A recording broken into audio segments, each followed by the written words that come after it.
Take revenge on Mom for me. Half a year after William passed away, I went to visit his grave with James. Since his death, there had been a gaping hole in my heart. The times we spent together, the places we went, the food we ate. I know William wouldn't want me to keep looking down forever. Even though I know this, I can't help but cry when I think of him unexpectedly. I want to look forward, but I don't know how. I was living a life full of worries about what I should do. However, after visiting the grave, as we were heading home, the slightly puffed envelope James handed me seemed to clear the fog in my mind. This is a letter from William. With some doubts, I received the letter from James and opened the envelope at home. Inside were several letters on a USB and a few photos. As I went through them, I realized William had been involved in a serious situation. At the same time, I realized I needed to look forward for his sake. My name is Mary. I'm 35 years old. I work at a small local company and lead a peaceful and comfortable life. Leaving the lively office, I return home and turn on the lights. Since I'm not married, naturally, there is no one to welcome me. But that's okay. I have no intention of getting married anymore. For me, there is only one husband. 2 years ago, I had a husband named William, but he passed away. He ended his own life. I met William when we were college students. I joined the club he was in. Of course, we weren't close from the start. Our distance quickly closed one night after a drinking party. At that time, I wasn't old enough to drink alcohol, so I watched my drunk friends while holding a soft drink. When the party was over and we were about to head home, it turned out William and I were going in the same direction.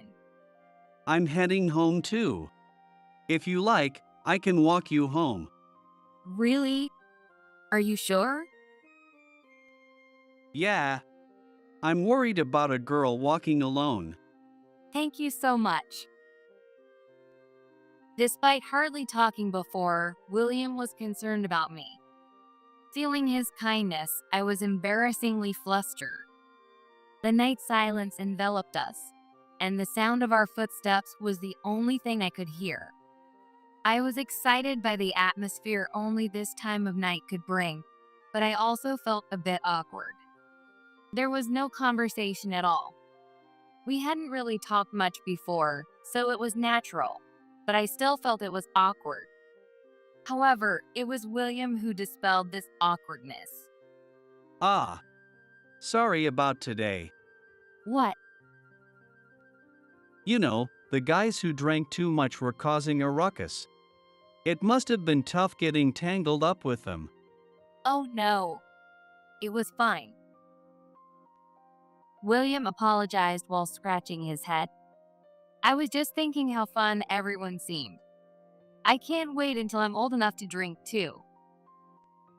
All right. Is that so? Hearing my words, William had a smile on his face. Starting with his words, we began to talk intermittently. We started with stories about college, then moved on to personal things like hobbies and favorite foods. It wasn't exactly exhilarating, but I still enjoyed talking with William. I even found myself wishing we could talk like this again. Soon my wish would be granted. Since we had walked home together, William began to talk to me more. Gradually, we started going home together regularly and even began dining out just the two of us. Then, 6 months after that party, we started dating. Though we were in different departments, we spent a lot of time together. Every day was truly fun and filled with happiness. Even after William started working, our relationship continued. And it didn't change when I started working. We discussed work issues and vented about our bosses. Compared to our college days, the topics of our conversations had greatly changed. Initially, I struggled to fit in at work, and I often found it tough. But I was able to overcome that environment because William was there.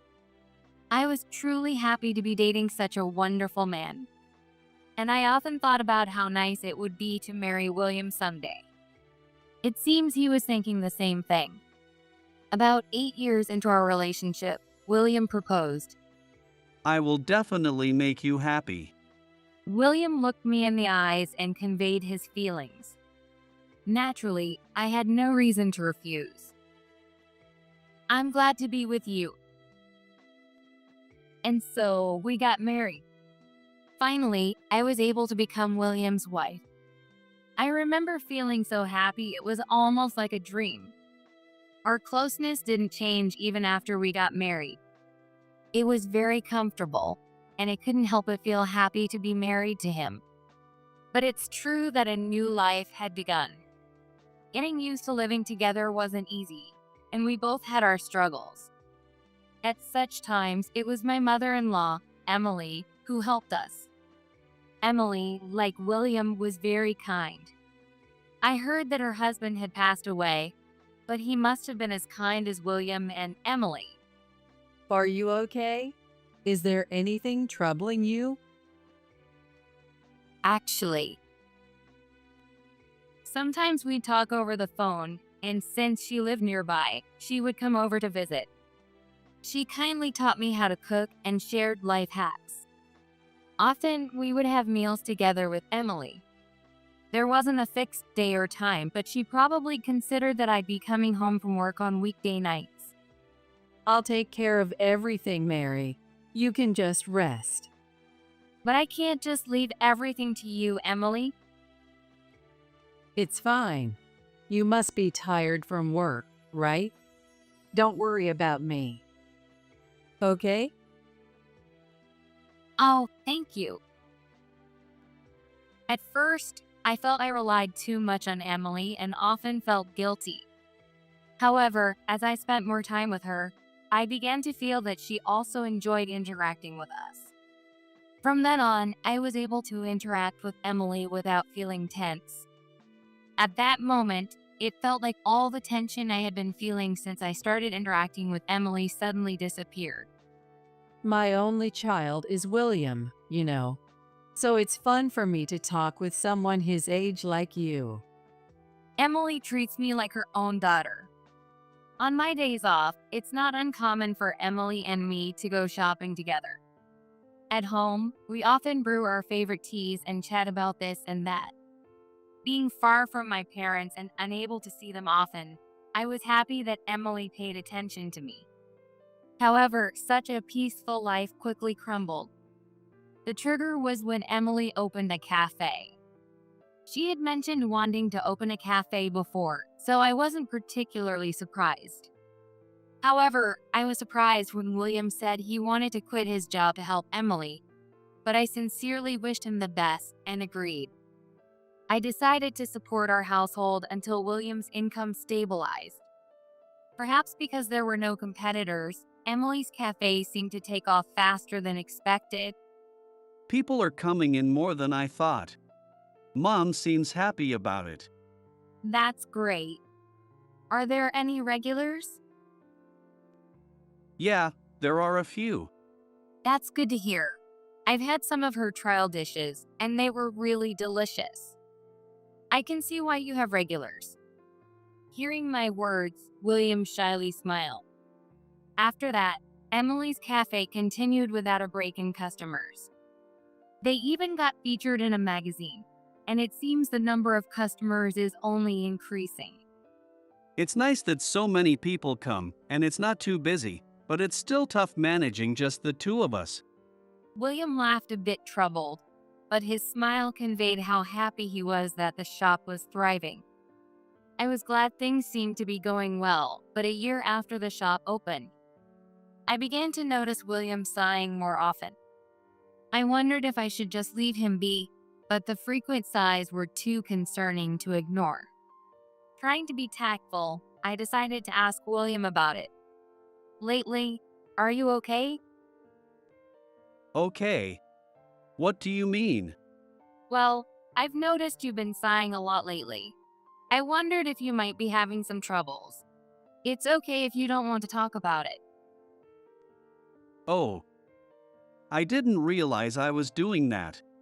It seemed he wasn't aware of his own size. That made me even more worried, as it suggested he was really stressed. Well, things at the shop haven't been going so well. The shop.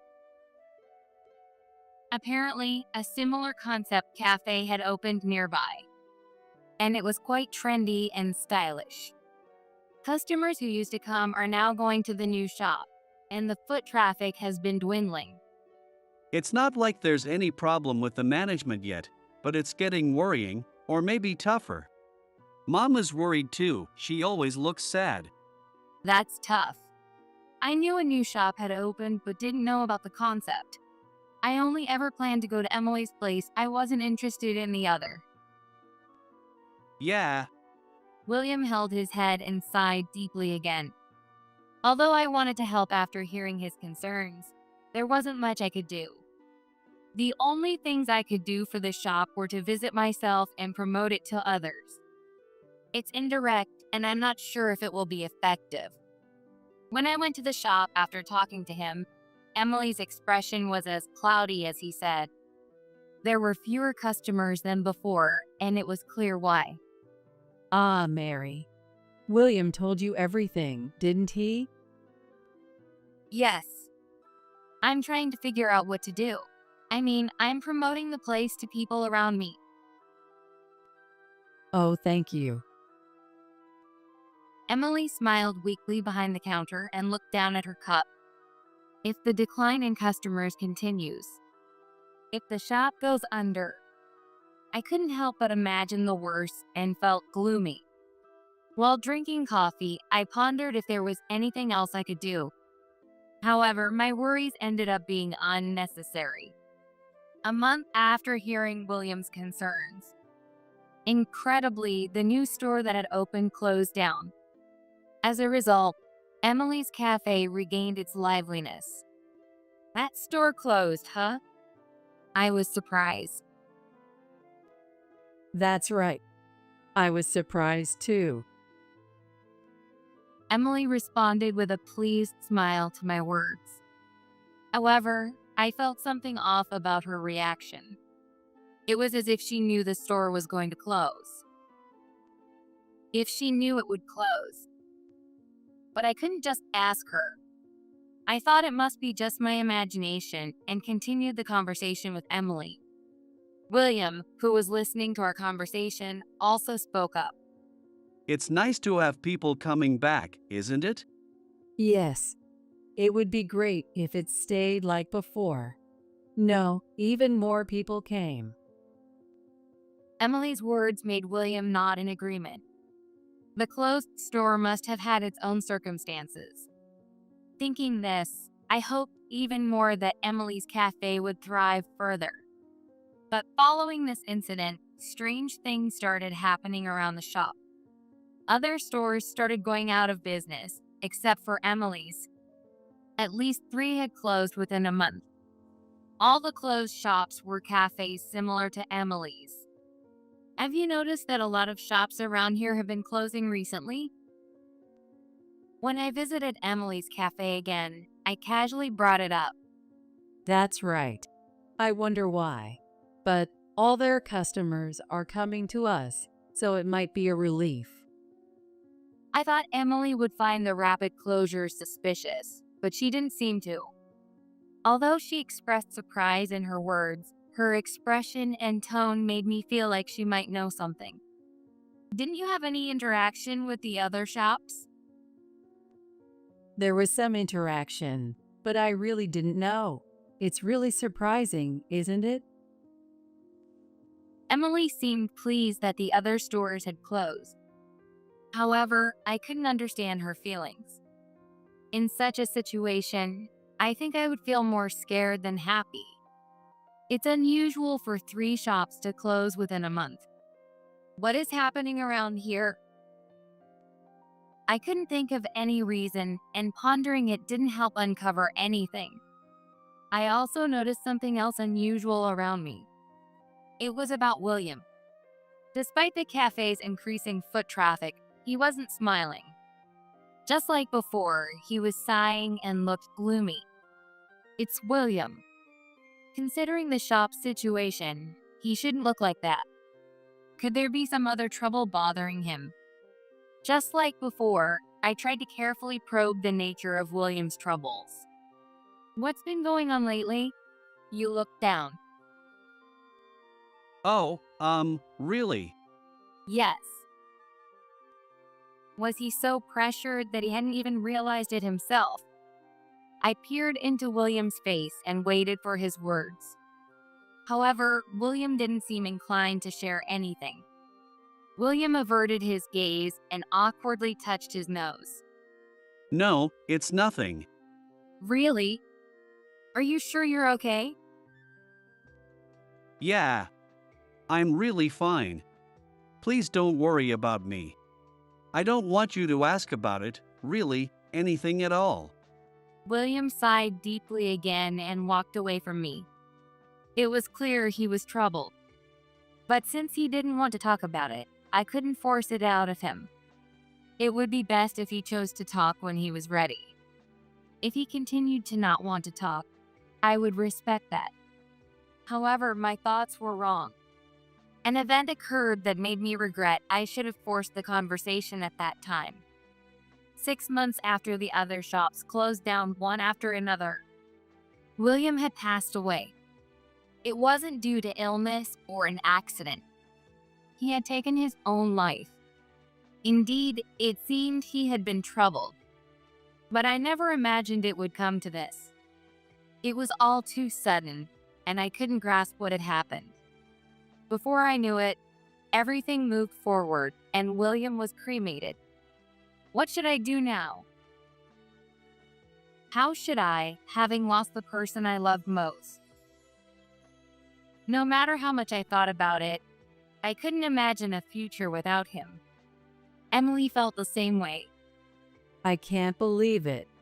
What should I do? Emily muttered quietly while looking at William's portrait. She must have never thought she would outlive her son. From what I saw, they were a very close mother and son. The sense of loss was, without a doubt, immense. Ugh. William. Emily. I gently rubbed Emily's back. Her back felt much smaller than I had imagined. However, at the same time, I felt a slight sense of unease about Emily's behavior. What to do? William. Emily seemed to be panicking. Emily, are you okay? While rubbing her back, I spoke to her. Well, yeah. I'm okay. Emily responded to my inquiry while still appearing flustered. If there's anything I can do, please let me know. I'll help however I can. Oh, thank you, but it's okay. Don't worry about me, okay? Yes. It was certain that I felt something was off, but considering her son had just died, it might be understandable. I decided not to think too much and simply keep a quiet watch over Emily. Time passed, and before I knew it, it had been 6 months since William's death. However, only the days had moved on. I still felt left behind in the time when William was alive. Sorting through William's belongings, vacating the room we had shared, his presence still clung to my mind. We had spent many years together. I knew it wasn't something I could just forget easily, but still his presence remained too much within me. I must move forward and live my life, yet I can't seem to forget him. William would not have wanted me to remain stuck. But a certain invitation made me decide to face forward. One day, I received a call from an unexpected person. James, it's rare for you to call. What's happened? Just a little thing. The caller was James, a college classmate and a close friend of William's. I wasn't particularly close with him, but our relationship was such that we could easily talk if we wanted to.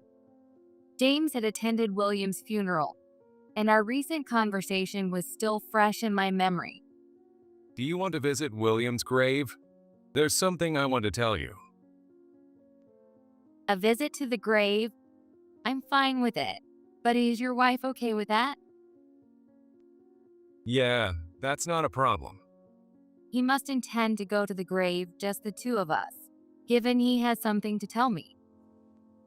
I was curious about his wife's reaction, but it seemed it was all right. 2 weeks later, I went with James to the Williams grave. Are you okay? A lot has happened since William passed. Yeah, I'm managing to go to work. I see. We offered flowers and paid our respects at the grave. Then we left the place. It feels strange, doesn't it? To be visiting William's grave at our age. Yeah, well. James awkwardly tried to engage me in conversation. I didn't have much energy to expand the discussion, so I quietly responded. Our conversation didn't continue, and silence fell between us. However, that silence was soon broken by James.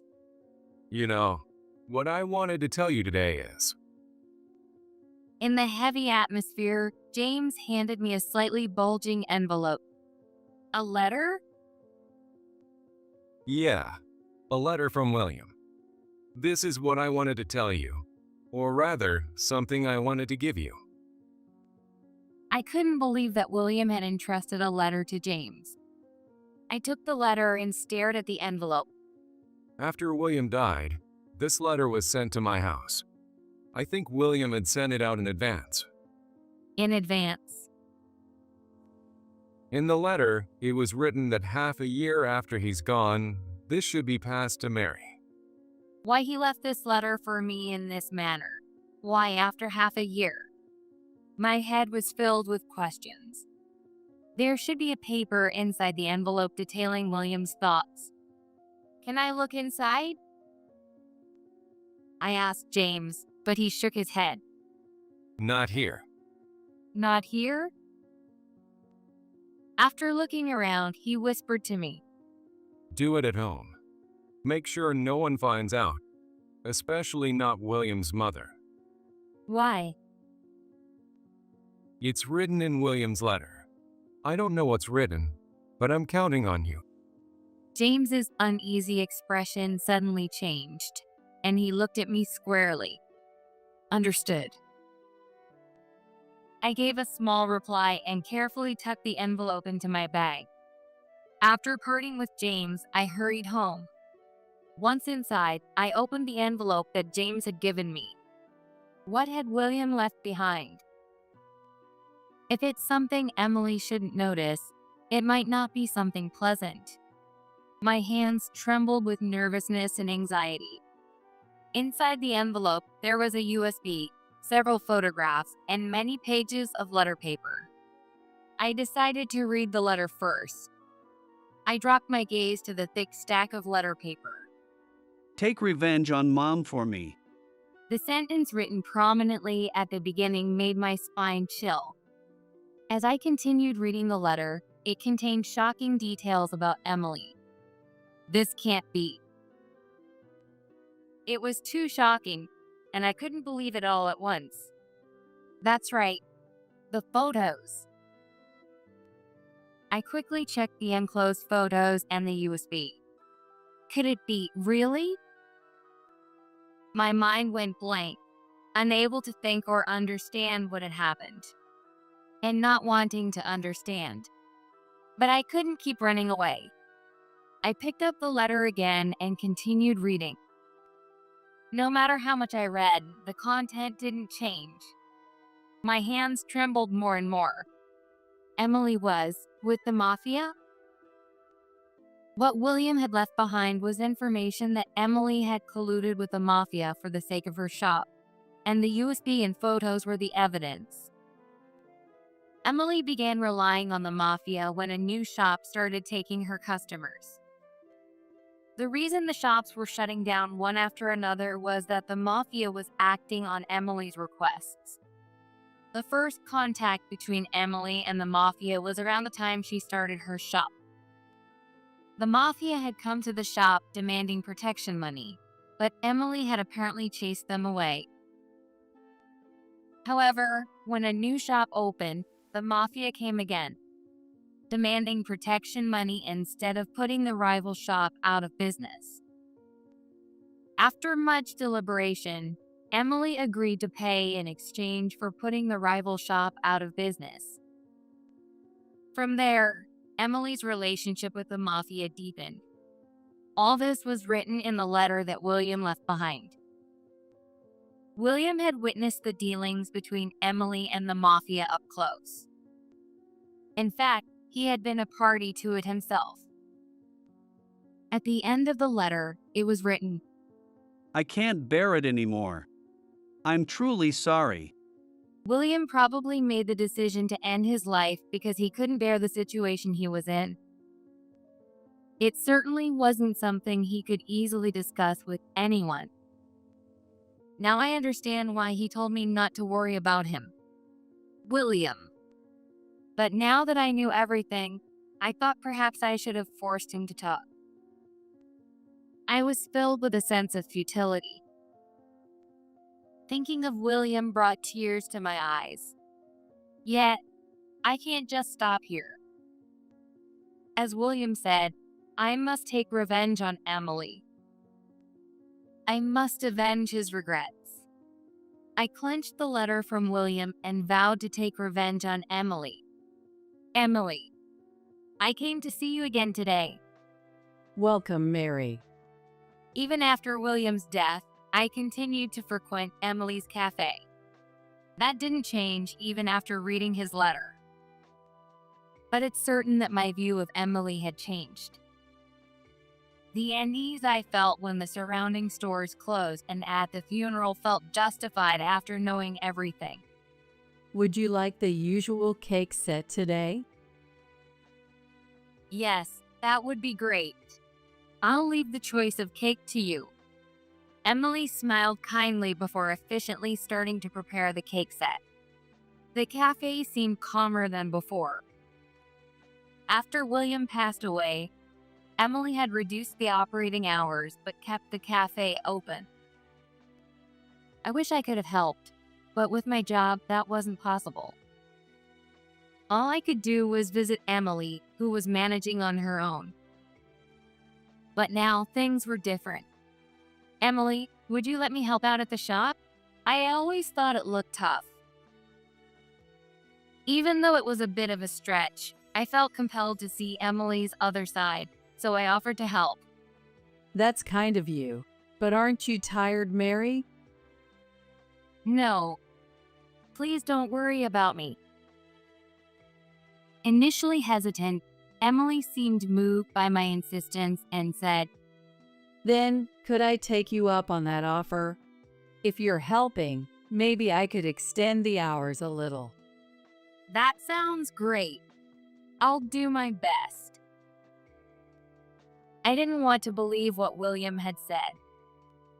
But having been taken care of by Emily so much in the past, there was a part of me that wanted to believe in her innocence. However, my hope was not to be fulfilled. While preparing to open one day, I suddenly heard Emily talking to someone. There's been another troublesome shop opening up. I'll pay, so handle it the same way. It was definitely a conversation I wasn't supposed to hear. I could tell instantly from the content and Emily's dark voice, sending chills down my spine. But this also made me finally give up hope. I decided to prepare for revenge against Emily. 2 weeks later, before the store opened, I could hear Emily talking to someone again. Yes, just like that. The same low, dark voice from that day made me tense. All right then, that settles it. Next time, in a week. Got it. See you then. I waited for Emily to finish her call and then approached her. Emily, who were you talking to? Whoa, you startled me. Were you here? Yes, I've been here for a bit. Who were you talking to? Having initiated the conversation, I couldn't let it go. I pressed on. It's someone you don't know, Mary. Don't worry about it. Come on, let's get ready. But I've already finished preparing. Could you please tell me who you were talking to? Emily glared at me as I continued to ask insistently. I said it doesn't concern you. You were talking to the mafia, weren't you? What? It's no use trying to hide it anymore. Saying this, I placed the photos and USB that William had given me on the counter. Emily's eyes widened in shock. Realizing she could no longer hide the truth, she sighed heavily. What? What is this? William left it behind. It includes evidence of your connections to the mafia, how you had them shut down other stores, everything. You may have discarded it, but there's also a contract you made with the mafia on this USB. I'd like to say it's all fabricated. But if you know this much, I can't really deny it, can I? You're right about my connections with the mafia and having stores shut down. It's all true. I was momentarily surprised by how readily Emily admitted to it, but then she made a shocking statement. But really, isn't it okay to do this much? If they didn't want their shops crushed, they shouldn't have opened near mine. That's far too tyrannical. Surely, there were people who wanted to open their stores in this area. What's wrong with fulfilling that dream? This place isn't yours alone, Emily. Shut up. Other people's circumstances don't matter. It's their fault for interfering with my store. Emily continued with her selfish remarks, slamming the counter in anger. Everyone is so annoying. Why do they have to interfere with me? Is it so bad that I'm successful? Even William, really. If he hated this environment, he should have just disappeared quietly without leaving anything behind. How can you say that about William? Should have disappeared quietly. And that's not what I'm talking about. Isn't there a proper way to do things? Partnering with the mafia for the sake of a store, honestly, that's not normal. Do you even realize it's a crime? A crime? I don't know anything about that. If you don't get caught, anything goes. You wouldn't have known if William hadn't told you, right? Unable to deny her words, I looked down. Seeing my reaction, Emily said triumphantly, See, you didn't know anything. Poor thing, getting dragged into this. Getting dragged into this. It's true, isn't it? I didn't think the mafia, fearing William, would leave behind evidence. At this moment, I wondered what Emily really thought about William. I had assumed Emily cared for William, but perhaps I was wrong. Emily, what do you really think about William? Hearing my question, Emily's lips curled upwards. And then she blurted out, I don't think much of him at all. Not much. Honestly, he was a nuisance.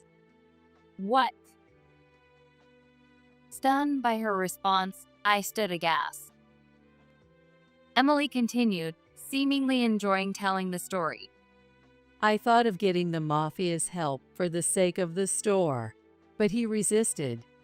Even though I said it was for the store, he kept saying no, and it was annoying. Well, he eventually got swept along with my opinion. Even so, I lost any affection for him when he resisted, because he didn't care about the store. William was just speaking sensibly.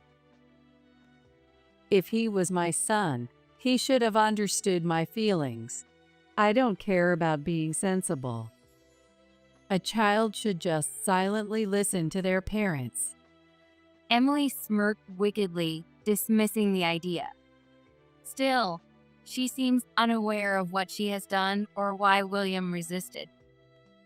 Or maybe she realizes it, but doesn't want to admit it, just putting on a brave face.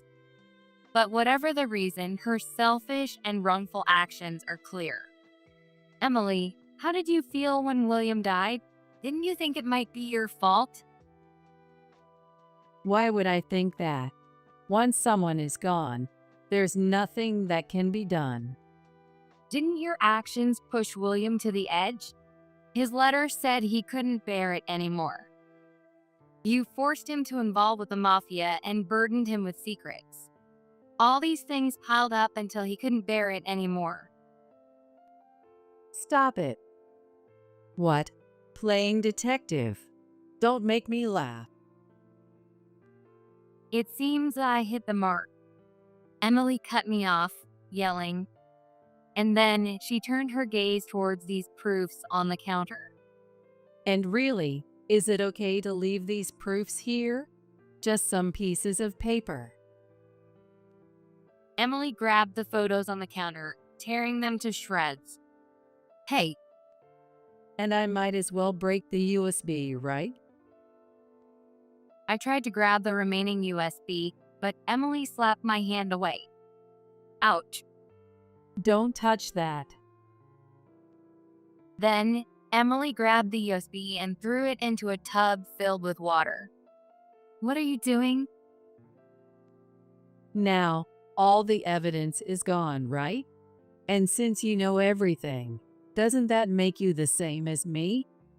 Do you even understand your own position? It's true. I know everything now, but that's because William entrusted me to seek revenge on you. He regretted having made contact with the mafia. He ended his own life because he couldn't bear it anymore. I'm speculating here, but didn't William try several times to break off relations with the mafia and persuade you? Emily glared at me fiercely. What about it? Didn't you ignore what William said? Just looking at immediate profits, not willing to stray from the wrong path. Shut up. What do you know? Don't run away. You knew, didn't you? William's true feelings. Shut up. In that instant, Emily grabbed my collar and pulled me down with force. It happened so quickly that I was thrown into a panic. Ow. Do you even realize what you've done? You've messed up my life because of you. If you hadn't started doing strange things from the beginning. Shut up. Can't you just listen quietly? I had never seen Emily so agitated before. Normally, I might have been scared, but for some reason, I wasn't afraid at all. You. As Emily was about to grab my collar again, the door to the shop opened. What are you doing? Police. Why? I had called them before I started talking to you, Emily. What? She let go of my collar and shocked. Before approaching Emily, I had gone to the police and explained the situation. I had also submitted the evidence, and the police were aware of the case. Ideally, I should have come with the police, but I stubbornly wanted to hear it directly from Emily last time, talking to her in a situation where the police could enter at any moment. We need to hear more about this. Please come with us. The police removed Emily from me and started to lead her to the police car. Wait. What? You were deceiving me?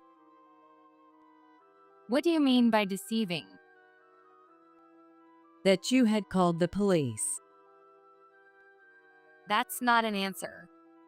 I got up and watched as Emily was being led away. You always talk too big. Be quiet.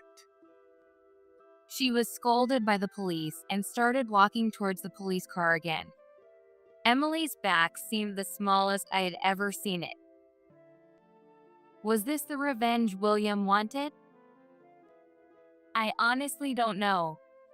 I was merely entrusted with the desire for revenge. But since the police were involved, Emily's and the mafia's wrongdoings were exposed, and justice was served. Considering that William left evidence and tried to stop Emily from involving the mafia, this must have been the revenge he wanted. I returned home and looked at William's memorial portrait. William, I did it. I said that. Later, it was found that Emily had committed other crimes and she was sentenced to prison. Also, several mafias involved with Emily were arrested. I heard from the police that all the crimes Emily committed were related to her shop. It's easy to imagine that she resorted to various crimes to protect her business. I understand Emily's feelings, but there are right ways to go about things. If she had chosen a different method, there might have been a future where William did not take his own life. Nobody wants a future where no one can be happy. I find myself missing the early days when Emily first opened her shop. If I could go back, I would return to that happy time, and I often think about it. Since the incident, I have cut off all contact with Emily. The last face of Emily I saw was filled with anger as she was being taken away. Now, 2 years later, I have moved and am living a peaceful life. I sometimes remember Emily's angry face, but it's not traumatic.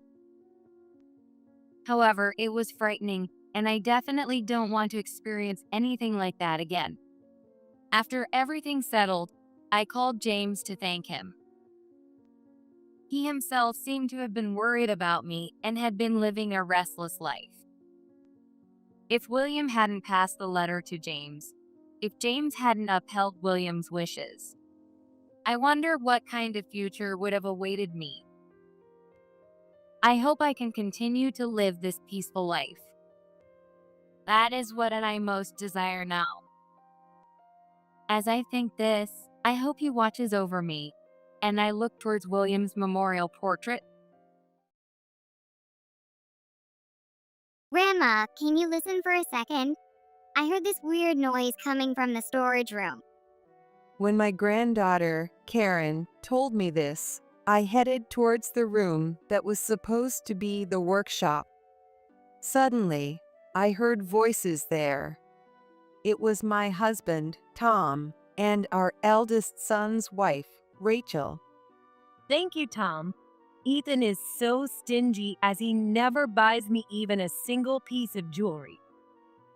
If you like, I'd give you as much as you want, but in return. Anger started bubbling inside me. And 30 minutes later, our eldest son, Ethan, saw the situation and said to me, Mom, can you let me handle this matter? I let her off the hook before, but now we've got just the evidence we needed. Ethan said that and smirked. My name is Sarah Brown. I'm a 65-year-old housewife. I've been doing crafts for a long time, combining hobby with practicality, and now I also work as a craft artist. My husband, named Tom, is 68 years old. He retired from his company, and since then, he has been working at a job at a business owned by his acquaintance. We have 2 sons, both independent with families of their own, and we interact while living our daily lives. However, we face several issues. The worst is that Tom does not understand my hobby, livelihood, and crafts. Since I was young, I have loved embroidery and knitting. My interest in crafts grew from there. But it became a job like it is now when the boys were still in elementary school. At one point, Tom became so ill he had to take time off work, and our income significantly dropped. So, while taking care of him, I looked for a job to supplement our household income, and home-based work was the best fit for me.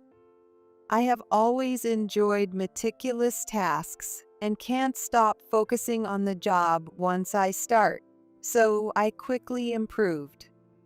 I received more and more different tasks from my clients and was eventually encouraged to attend a jewelry course. By the time Tom returned to work, I was even helping out as an assistant in some classes. Tom still thinks it was just a part-time job back then. As time went on, I moved from being an assistant to a teacher, and eventually, I was given my own class to run. But gradually, the time I spent on the course extended beyond what Tom had initially considered as just a part-time work. This was a bit of a problem. Tom wants me to properly manage the household and does not approve of working more than part-time hours.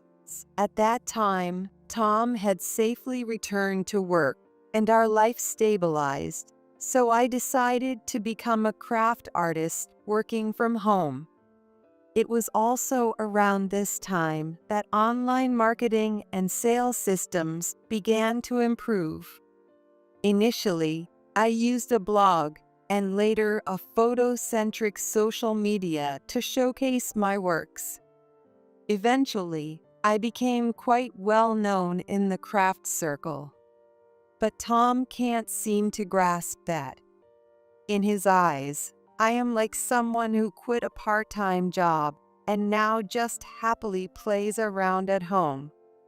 For example, there was this incident. We never had a large apartment.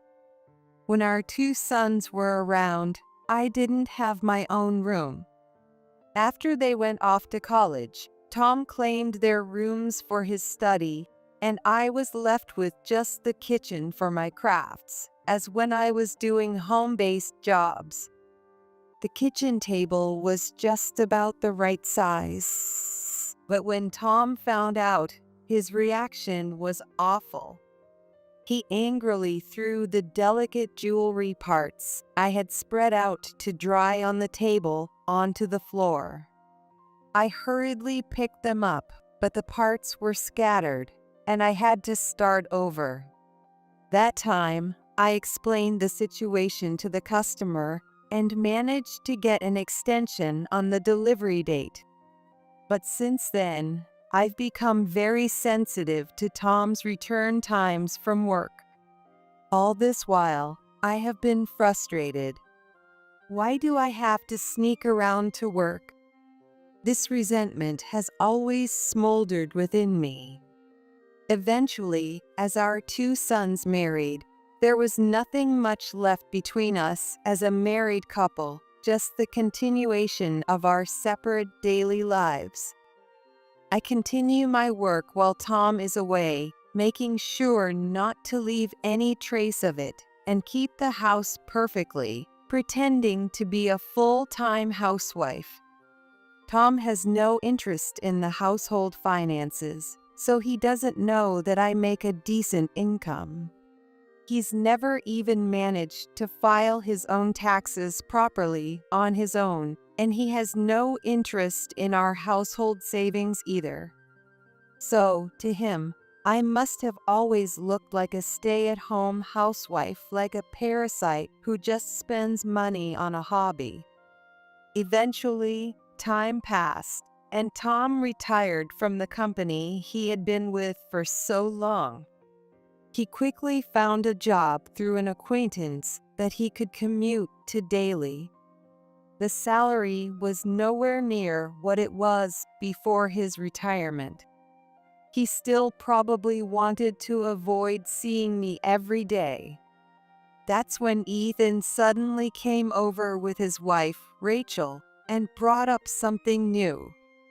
They planned to build a new house not too far from our apartment. It's about time to consider your age. We're worried about you guys. Yes, having Tom around would make us very happy. Really? Tom is sweet on Rachel. He always seems pleased when she says something. After agreeing, Ethan and I started discussing finances, just the two of us. Our sons knew I was more reliable than Tom when it came to handling significant amounts of money.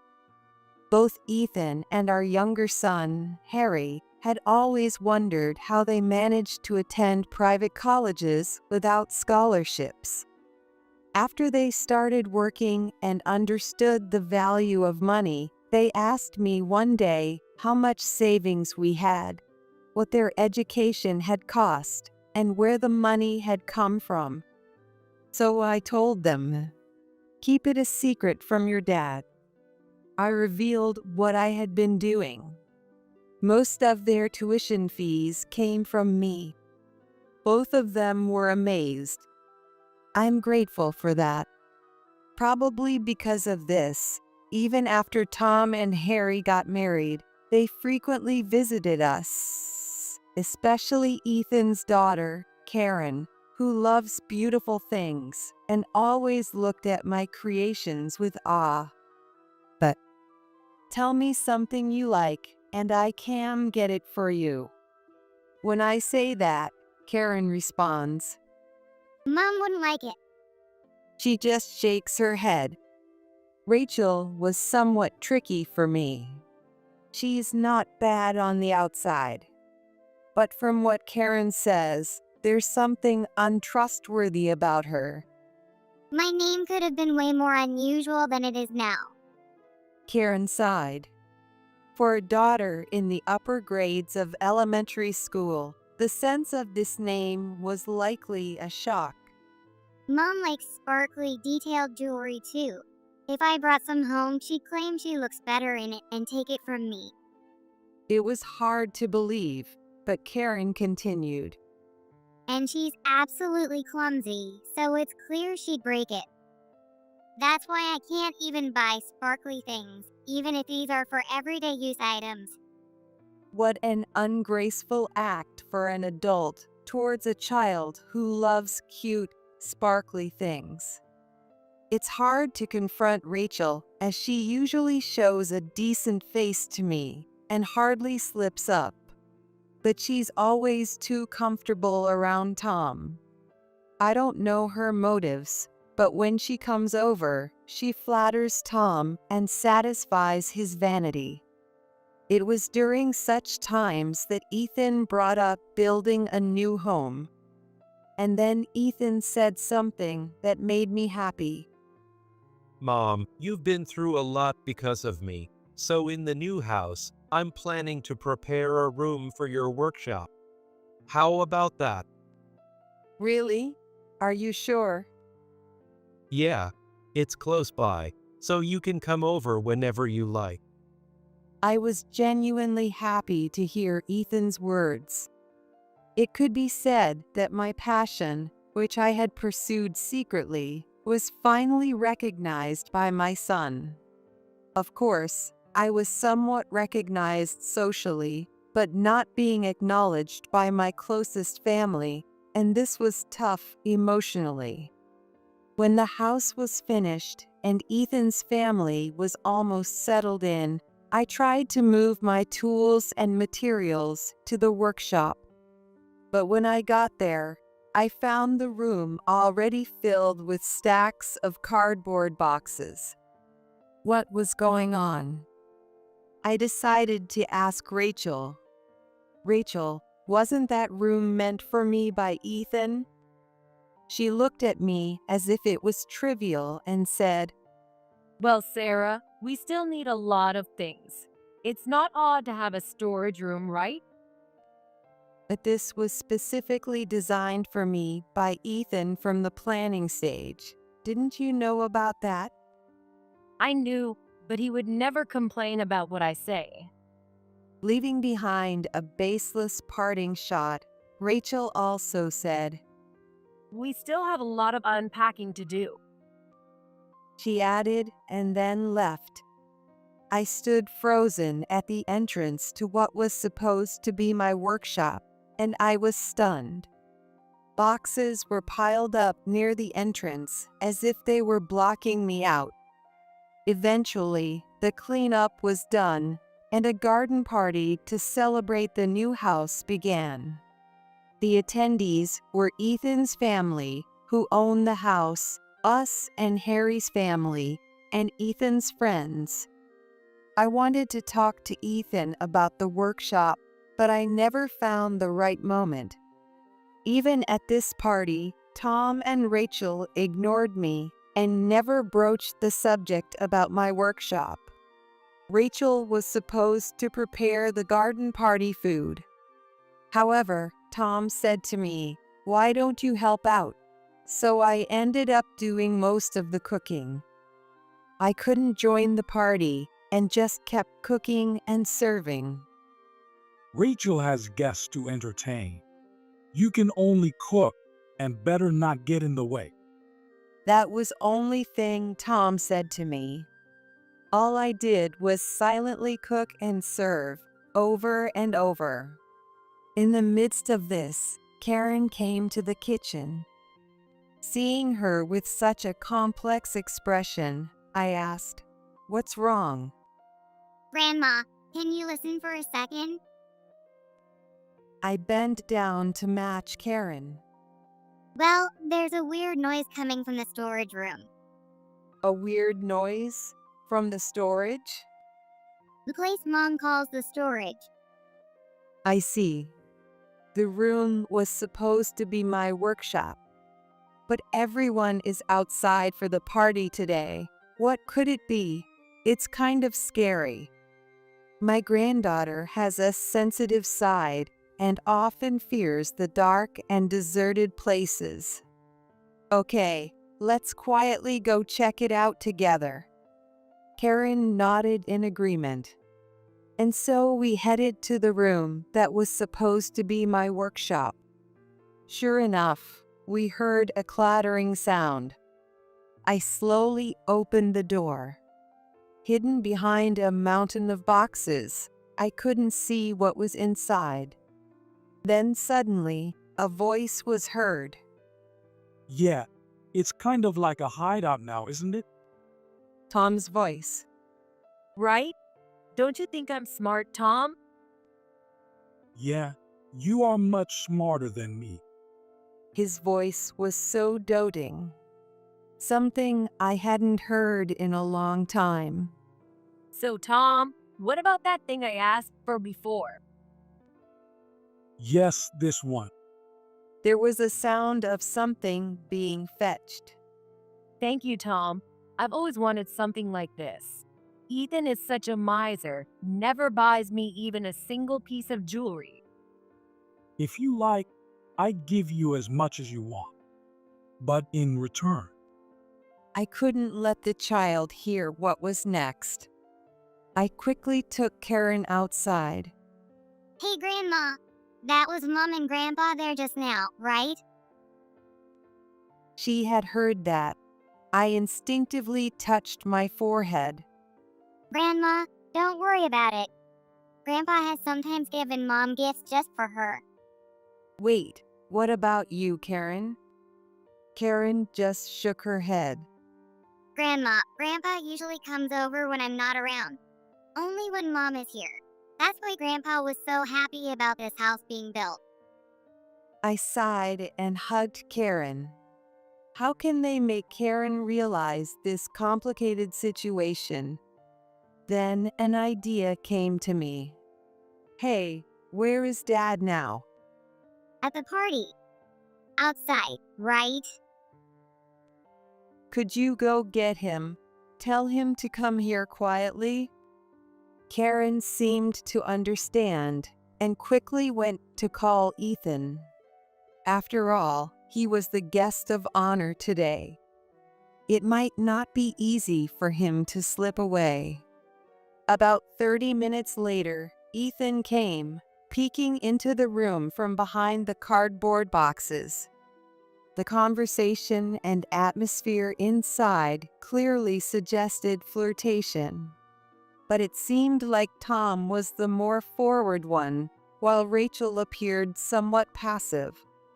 After listening for a while, Ethan nodded as if he understood the situation, and then gestured for me to come outside.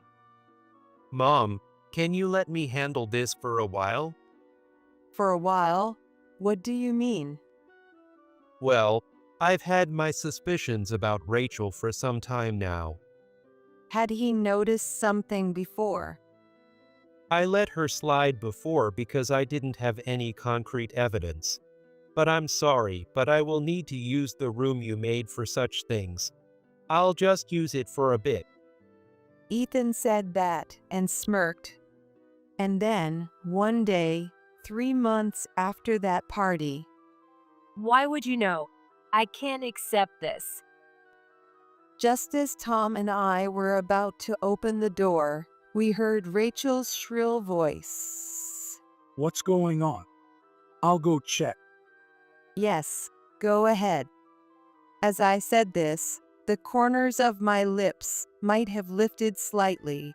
Did Tom notice? I checked the large envelope in my bag and followed slowly behind Tom, heading towards the living room where his voice echoed. Hey, what's going on? I could hear it all the way over here.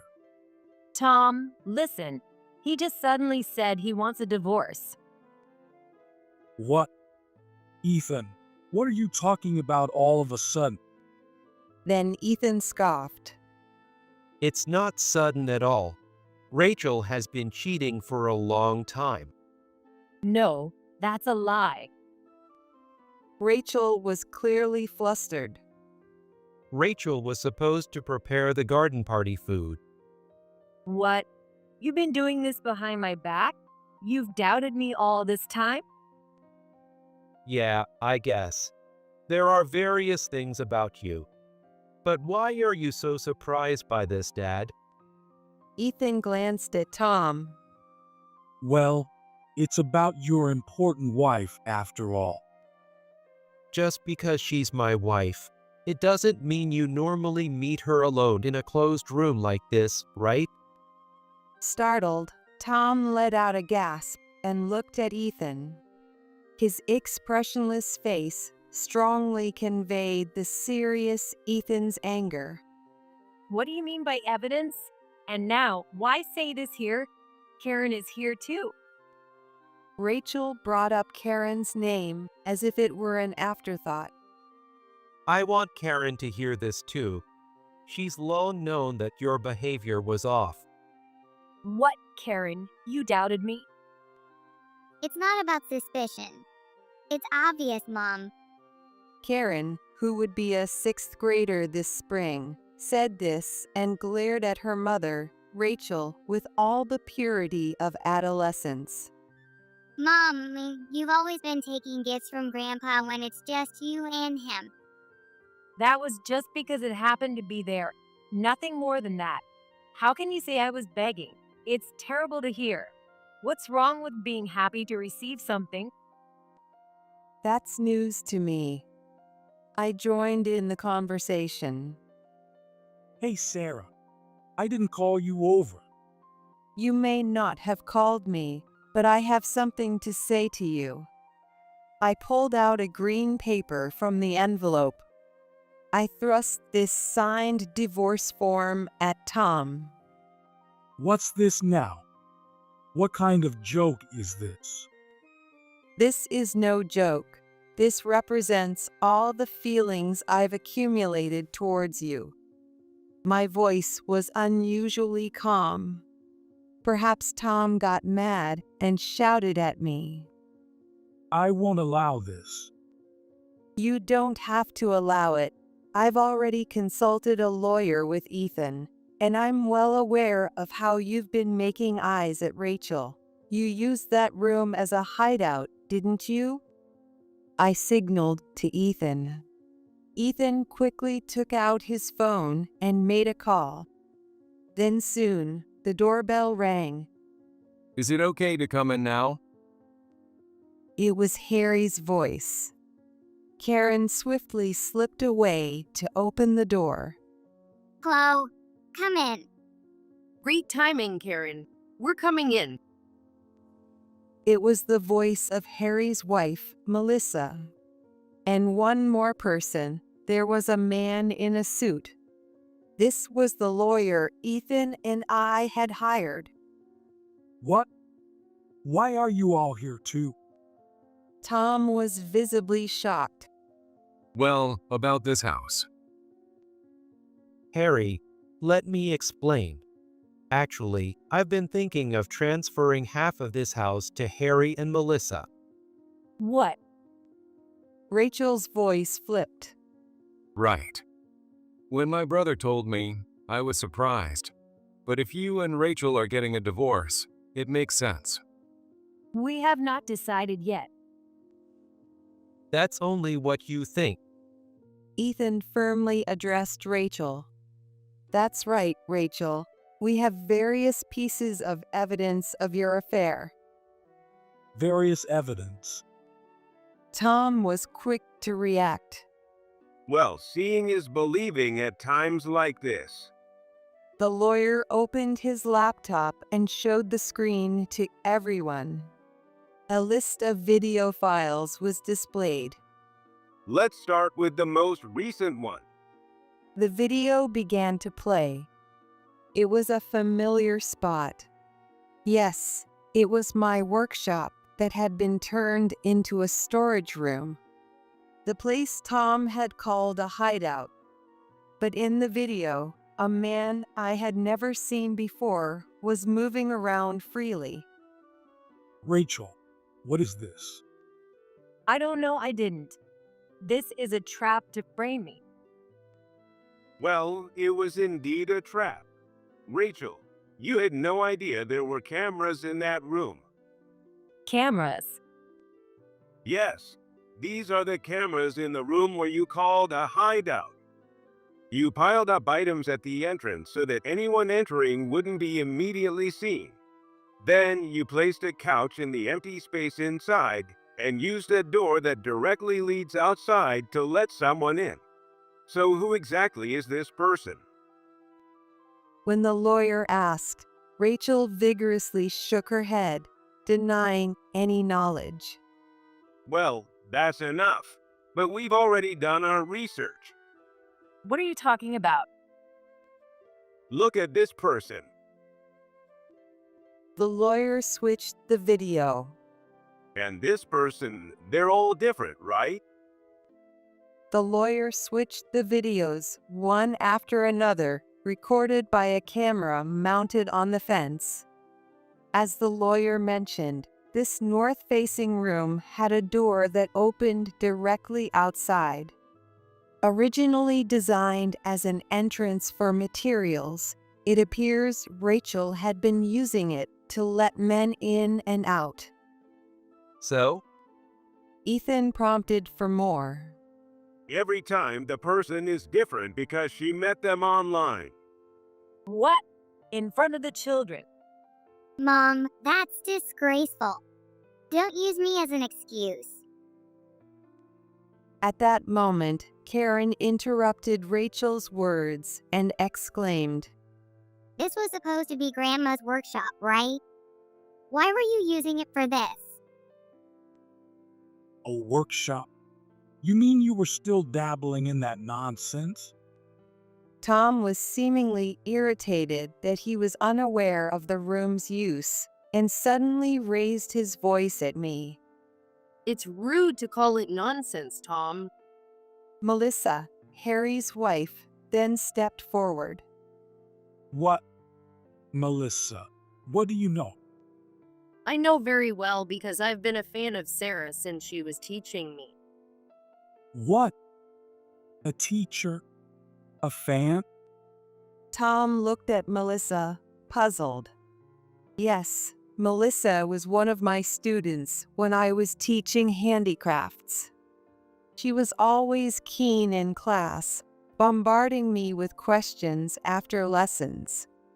When I decided to quit teaching to focus on being a craft artist, she even cried, regretting that she couldn't take any more classes. That led to us occasionally inviting her over for tea, and she met Harry, who was home visiting, and they eventually got married. How could you not know this, Tom? Did you not realize that Harry and Ethan got into good schools and secured decent jobs because Sarah was earning behind the scenes all this time? Earning? That's absurd. Hearing that, I quietly pulled out my bank passbook from the envelope. In these several volumes, there is a detailed record of the income during the period Tom was recuperating and when he believed I was just working part-time. Additionally, it includes various transactions for commission works and other detailed income and expense records. And the current balance was... What? $400,000. Yes, I want to live comfortably in my retirement. Tom muttered to himself, seemingly conceding that it was enough. But I have no intention of spending another dime on you. That's why I'm confronting you with this. That's absurd. I won't accept this. No, look at this. These are the details of the things you've given to Rachel. I then pulled out a crumpled bundle of receipts from the envelope. I thrust them at Tom. Bags, jewelry, and more. Have you ever bought me anything like this since we got married? No, but it's better to get along with our son's wife. After all, she'll be taking care of us in the future. No, I never intended to rely on either of my children in the first place. That's why I have saved this much money. You might have forgotten, but do you remember the items you angrily knocked off the kitchen table? You have no idea how much they were going to be worth. I vented all the frustrations I had accumulated over the years at Tom. The items you dropped were made of silver wire. What? Silver? Really?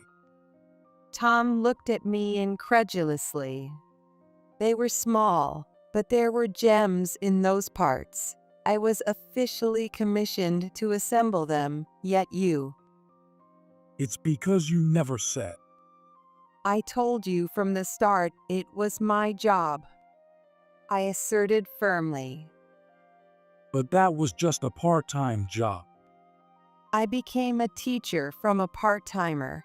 You never noticed all the effort I put in during that time. At this, Tom was momentarily speechless. Did you know about this? Tom turned to his sons. Yeah, we knew, right? Yes. We knew Mom was working late into the night. We know it's why her eyesight deteriorated so fast. We wanted to go to the schools we chose, and Mom packed her work schedule and still managed the house perfectly. Yet, Dad, you did nothing for her. Hearing them say that, I felt a warm surge of gratitude. I can't believe Tom would treat Sarah like that. Melissa also spoke up. And to think you were planning to turn the place meant to be her workshop into a hideout? I can't forgive that. No, but come on, a north-facing room? Isn't it obvious it's best used as a storeroom? North-facing rooms are chosen specifically for creating artwork because the light is the best. Melissa counted forcefully.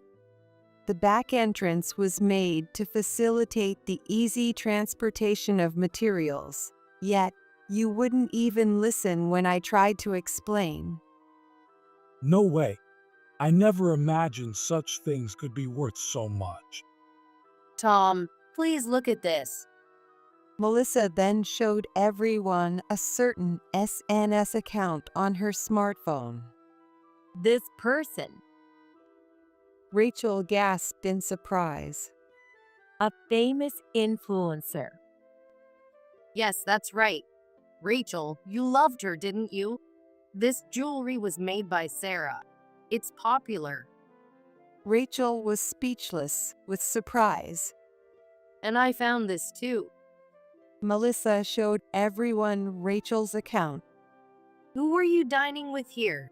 Certainly not with Ethan. No, I don't recall ever going out to eat like this with her. In fact, she hasn't invited me for a long time. Rachel's, you usually invite us and bring Karen, and we all go out together more, especially recently, right? Because dining out with you guys is just at a family restaurant at best. Rachel looked around nervously. So what, Mom? You didn't like going to family restaurants with us? Were you embarrassed? It's not that, but what's wrong with wanting to dress up and eat a nice meal with a handsome man once in a while? I couldn't help but say, that's just wrong, out of sheer frustration. Do you even realize what you're saying, Rachel? And I heard you were the one paying for those meals. Did you know that much? Ethan and Harry exchanged glances and nodded. At that party, when you were oddly close to my dad, we still hadn't found the decisive evidence. But that was the start, and your mistakes just kept coming out. So we decided to investigate thoroughly. Why would you do that? Stop it. I was so sick of that side of you, Mom. Suddenly, Karen shouted. Mom, how could you think you wouldn't be caught? What do you mean? If Melissa could track down your account and see those photos, so my classmates' moms could easily figure out what you've been up to. Hearing this, Rachel's face turned pale. Plus, my classmates' moms love gossip and sleuthing. They already know what you've been up to. Do you understand how I felt when they told me? Karen said this and then burst into tears on the spot. It was apparently a moment of immense embarrassment. Melissa comfortably patted Karen on the back. So, what exactly do you want from us now? Tom asked in a choked voice. Don't say it's Tom. You had your faults. I'm not to blame for just that. How can you say that? Fury shaking, Ethan was about to retort when the lawyer interjected soothingly. First off, Rachel, your husband is asking for a divorce based on your infidelity. You're likely to lose. You'll also have to pay alimony. Then there's child support that you will have to pay for your daughter. Wait a minute. Child support means? I don't want to live with Mom if we get divorced. Karen stated firmly. I want to change schools if possible. Do you understand? It's all because of you, Mom. Even my friends look at me weird. And I've always resented you for trying to give me that bizarre name. Hearing this, Rachel collapsed to her knees. Did you hate that name so much? I thought it was cool. Karen averted her gaze from her mother. Meanwhile, Tom started to panic. I didn't cheat. It doesn't matter if that was cheating or not, but you've always been emotionally abusive to me. Emotionally abusive? Tom looked at me, seemingly not understanding. You may not have seen it that way, but at this point, I don't care if it's irreconcilable differences or whatever else. I just want to be away from you, that's all. I want to do what I desire freely, without being troubled by you. I will stay in this house. You can continue living in the apartment on your own, right? That's not possible. That's possible. The lawyer interjected. After all, your wife contributed significantly to the funds to build this house. It was even planned to be built for 2 families. There's plenty of room, and she has every right to live here. It's because you've been frivolously flirting with others' wife and neglecting my mom as well. Hearing Ethan's words, Tom collapsed.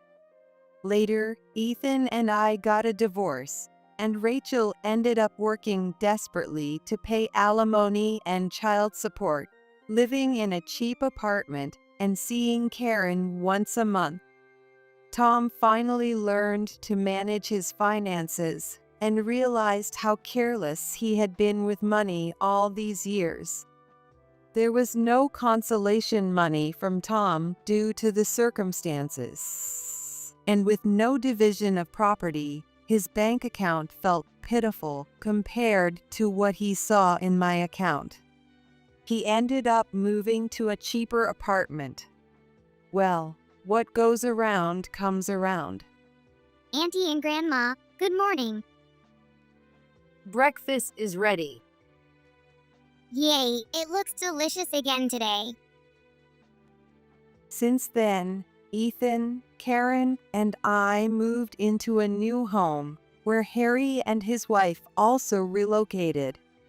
We make it a point to get together for meals as often as possible. Karen says meals are much more enjoyable now than ever before. I continue working in the workshop with Melissa. Having a capable assistant allows me to freely create my art, which is incredibly fulfilling. Karen has transferred to another elementary school within commuting distance from our home and is diligently studying for exams. Harry and Melissa might have children in the future, which will surely liven up our home even more. In this slightly unconventional family, I want to support them as much as I can. Wait a minute, this is too intense all of a sudden. You like it, don't you? She doesn't do this for you. Don't say that, sis. Call me by my name, like you always do. I was standing in front of the bedroom door. I immediately realized that my husband's companion was my sister, Emily. I felt nauseous and pinched my hand to calm the urge to burst in right away. I need to calm down first. I took out my smartphone and recorded their conversation. I never thought my husband's affair partner was my sister. I noticed something was off when I came home. I'm home. There were women's bags on the table that I had never seen before. I immediately knew he was bringing a woman into the house. Then I heard voices from the bedroom upstairs, so I went straight to the front of that room. They were getting into it, their voices echoing throughout the house. But why did you come to this house today? Because you find it more exciting this way, right? That's true, but we usually met at your parents' house. We've been careful not to get caught until now. She is so clueless and never noticed. You got that right. She'd never guess we're in this kind of relationship. What a fool. I understood why I hadn't realized their relationship until now. They had been meeting secretly at my parents' house. Still, I continued recording as evidence, wondering what our parents would think if they heard this. I couldn't keep my sanity otherwise. I thought about stepping in, but my feet wouldn't move forward. Why? Inside, they were in the middle of sexual intercourse. I didn't want to see that. Hey, when are you going to have my baby? No, that would be bad. Your husband would find out, right? It's fine. If I sleep with my husband too, he won't suspect anything. He's clueless anyway. What a terrible wife you are. Not as bad as you. Listening to such a conversation gave me a headache and made me nauseous. I was at my breaking point. So, I decided to call out to my husband. "Where are you?"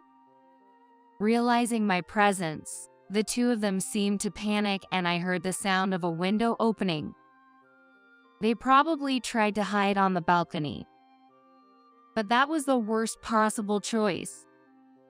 Because today, it was heavily snowing.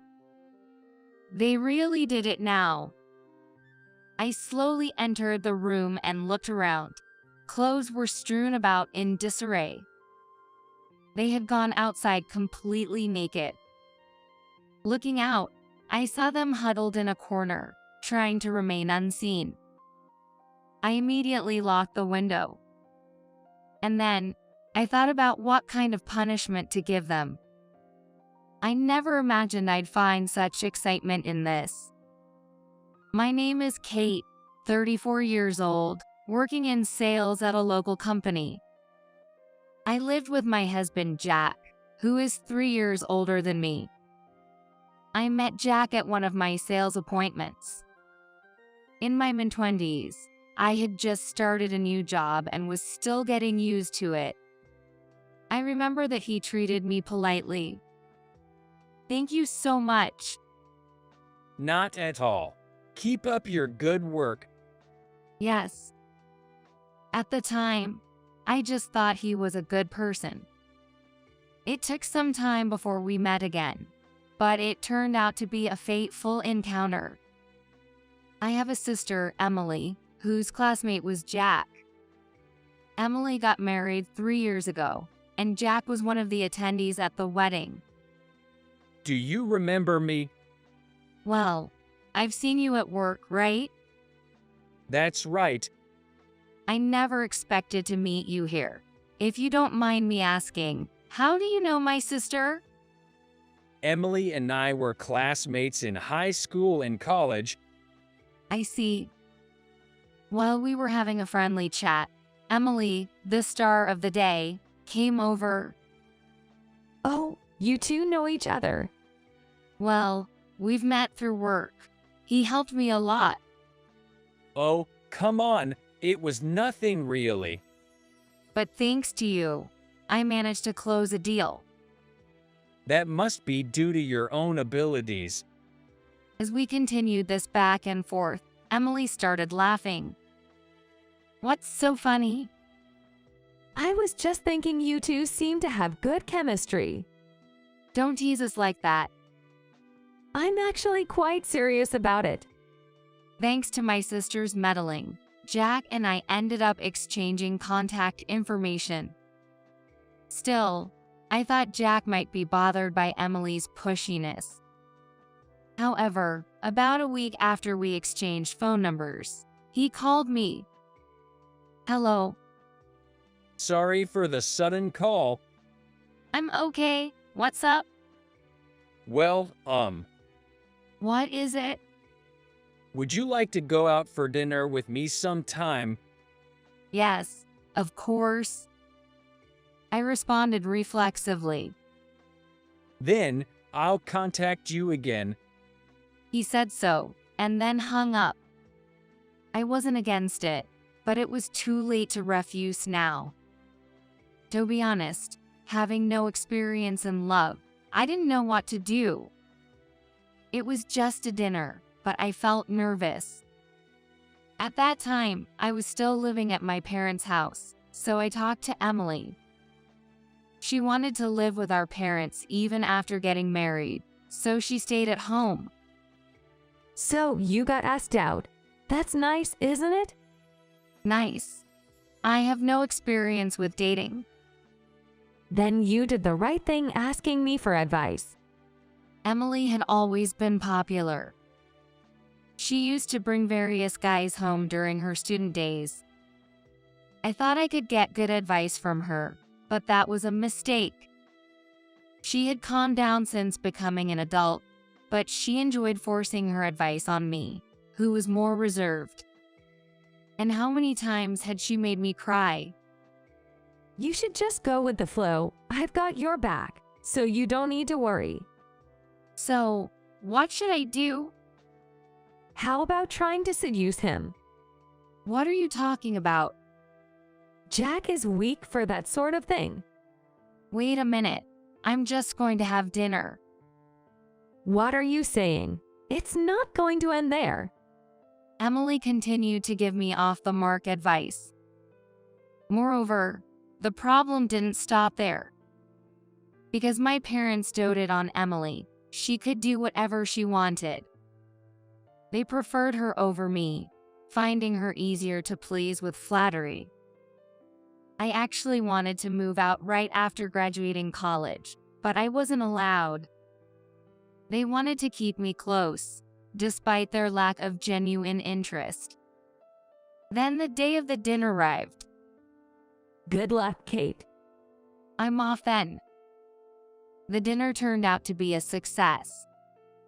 It was much more enjoyable than feeling cramped at home. Would you mind meeting again sometime? If you're okay with me. That's great. I'm not very used to women, you see. I'm not used to men either. No, I'm less used to it. No, I am. During this exchange, we burst out laughing. It had been a long time since I felt this happy. Our relationship naturally progressed. But Emily wasn't happy about it, despite her previous encouragement. What? You're really dating him? Yes, but is there a problem? I never thought you'd actually date him. Did you follow my advice? Of course not. Why has it come to this? The reason why Emily encouraged failure became clear from an unexpected person. Really? Was it? That person was my brother-in-law, Sean. It's true. You know I met Emily in college, right? Yes, she told me. I also became friends with Jack back then. It seems she had a crush on him since high school, but he had a girlfriend, so she couldn't do anything about it. But why tell me this? I overheard you talking. She's not all bad, you know. Sean looked somewhat sad. He truly cared for Emily. Yet, she was still obsessed with a man she liked in the past. And this issue was deeper and more complicated than I had thought, leading to unforeseen consequences. I started dating Jack, but Emily started asking me every step of the way. She would come to my room and stay until she heard answers that satisfied her, which was disturbing. And what else? Nothing else. Come on, like if you went to a hotel or something. I'm not saying anything about that. This was my small act of defiance. After that, Emily calmed down. A year had passed since Jack and I started dating. On my birthday. Happy birthday. Thank you. This is my birthday present for you.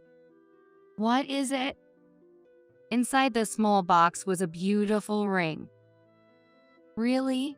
Is this? I want you to marry me. I'm so happy.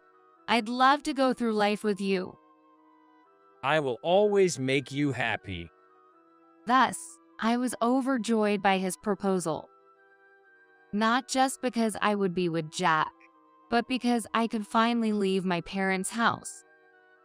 We kept our excitement in check and went to greet both families. We first greeted Jack's parents, who welcomed us more warmly than expected.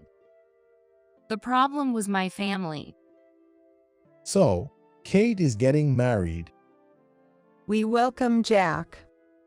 Thank you. Even my parents, who hadn't shown much interest in me, seemed genuinely happy. But Emily couldn't keep quiet. What? You're not going to live here. Emily, what are you talking about? You two live here together. We don't have any more room, and that's just not possible. Then, why not expand the house? There are plenty of ways to do it. Don't be ridiculous, Emily. That's impossible. Emily's desperation was extraordinary. However, this was my aim. After that, she desperately tried to keep me in the house. You've done enough. It's not your place to dictate their lives. Just be quiet. You. Sean seemed taken aback by her tirade. Anyway, we will look for our own place. Yes, we will. So, we're going to find a new home for ourselves. If that's what you two have decided, then go ahead. Thank you. I never forgot the look of frustration on Emily's face when I left home. Leaving home allowed me a period of peace. Though it was in the next city, we rented a house at a very reasonable price. Being with someone I loved brought me immense happiness. Though I had moved out, we would still gather at my parents' house for Thanksgiving and Christmas. Having never been away for even a few months, I felt a bit nervous returning. Hello, I'm home. Welcome back. It's good to see you. Yeah. Where's my sis? Oh, she went shopping. Hi, long time no see. Jack, you look well. Come on in. Sitting on the living room sofa, we were offered more snacks than we could possibly eat. We can't possibly eat all this. Well, it's been a while. But it's only been a few months. Don't hold back. I never expected to be welcomed so warmly because Emily had always been the priority. Then Emily and Sean returned from shopping. Oh, Kate, you're here. Long time no see. I greeted them, but Emily ignored me and went straight to the kitchen. Jack, long time. Have you gained some weight? Yay, Kate's cooking is just too good. That's good to hear. You do seem happy. Thanks to you. The family gathered, and we enjoyed chatting over tea. However, my usually talkative sister was quiet today. After about an hour, my mom noticed something. By the way, did you get the usual cake from the bakery in front of the station? Oh, I forgot it. Come on, get a grip on yourself. But it's fine without it. What are you saying? We do this every year. What should we do? Can we still make it if we go now? Then Jack volunteered. I'll go get it. I came by car today anyway. But that's too much trouble. No problems. It's no bother at all. I'll be right back. Okay. As Jack was preparing to leave, Emily insisted on going with him. It's my fault, so I should go. Besides, Jack won't know what to get. Let's go. She practically dragged him out by the arm. Seeing this, my dad let out a heavy sigh. What's wrong? Emily has been acting strange lately. She's forgetful and seems to lack motivation in everything. Emily, once the center of attention, was now considered a nuisance by our parents. Sean also looked a bit tired. It seemed that the roles between my sister and me had reversed since I left home. An awkward silence lingered. The bakery in front of the station was only a 10-minute drive away. Yet, they were taking too long. My mom was the one to notice. It's taking them unusually long, isn't it? Indeed, it's been over an hour now. A nameless anxiety gripped me. Eventually, they returned home 30 minutes later. You two took quite a while. The traffic was bad. Did you get what you went for? We got it. I checked the bag handed over by Emily. But my mom froze upon seeing it. What is this? That's what we were asked to get. Where did you go? This is completely wrong, even though you went together. Never mind. My mom was exhausted. It doesn't matter anyway. I heard her mutter under her breath. Looking closer, I noticed Emily's hair was disheveled. I observed her carefully. And it seemed Sean also noticed something. Our eyes met suddenly. He seemed like he wanted to say something to me. What are they really up to? Despite the family gathering, the atmosphere couldn't have been worse. Why did it have to come to this? The Thanksgiving atmosphere was awkward, to say the least. Returning home, I felt an overwhelming wave of exhaustion and fell asleep on the sofa, only to be awakened by Jack speaking on the phone. Really? It's okay. It won't get out. I asked him, "Who are you talking to?" Startled, he looked at me. He hung up the phone and came toward me. You're up. Who was on the phone? A colleague from work. That sounded pretty friendly, though. As I pressed on, I could feel him getting increasingly irritated. There's no point in lying to you. What do you want to say? Nothing. I tried to end the conversation, but Jack grabbed my arm and wouldn't let go. Do you doubt me? What is it? His eyes, usually so gentle, were intense and fixated. That hurts. Let go. Will you stop doubting me then? I'll do as you say. Finally, he let go of my arm. But the mark remained on my arm. From this point on, I was afraid of Jack. 2 months later, I was on my way to the hospital after a call from my mom. My dad had fallen down the stairs at home and fractured a bone. Are you okay? Somehow, I'm okay. You fell down the stairs. I was really careless.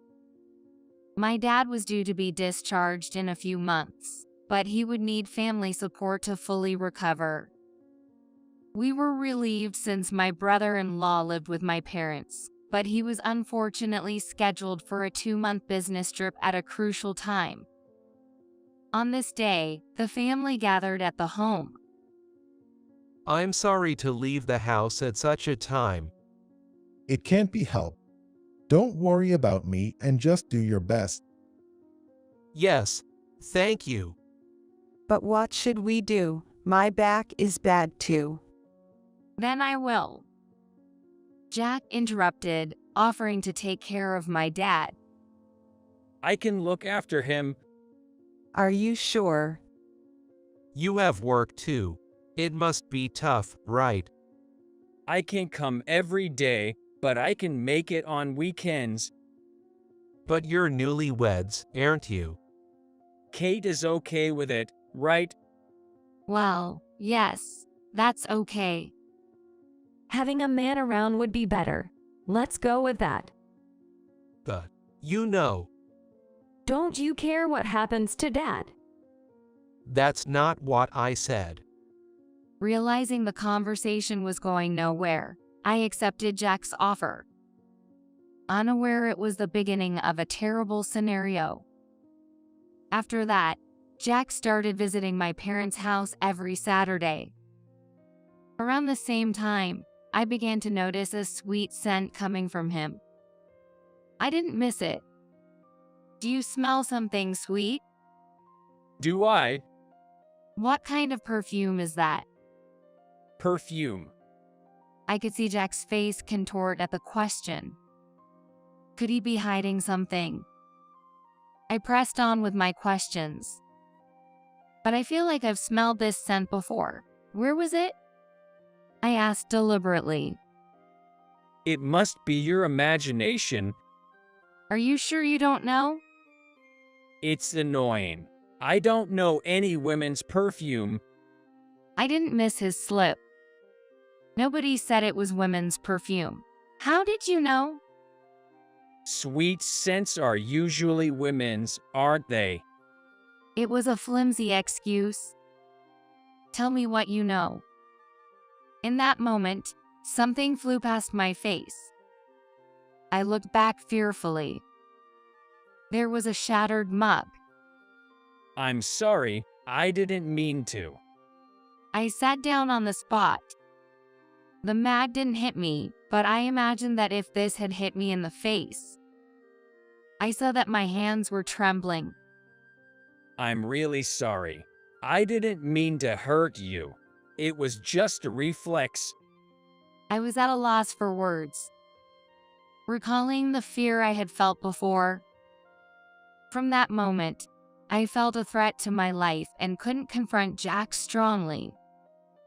My situation changed with a single phone call. My dad's condition had improved, and he was able to walk somewhat without crutches. I heard about it over the phone. How's your leg? I'm getting around much easier now. That's good to hear. How about Jack? He's been a big help. He's really considerate towards me. Hearing that, I felt relieved. By the way, Shun wants your contact information. Is it okay to give it to him? That's fine, but why? We hadn't exchanged contacts. There just hadn't been an opportunity. Sean contacted me that night. Sorry for the sudden call. It's okay. You're returning from your business trip soon, right? Yo, in about 2 weeks. I see. Not much longer then. About why I asked for your contact. He started explaining. What do you mean? I've been concerned for a while.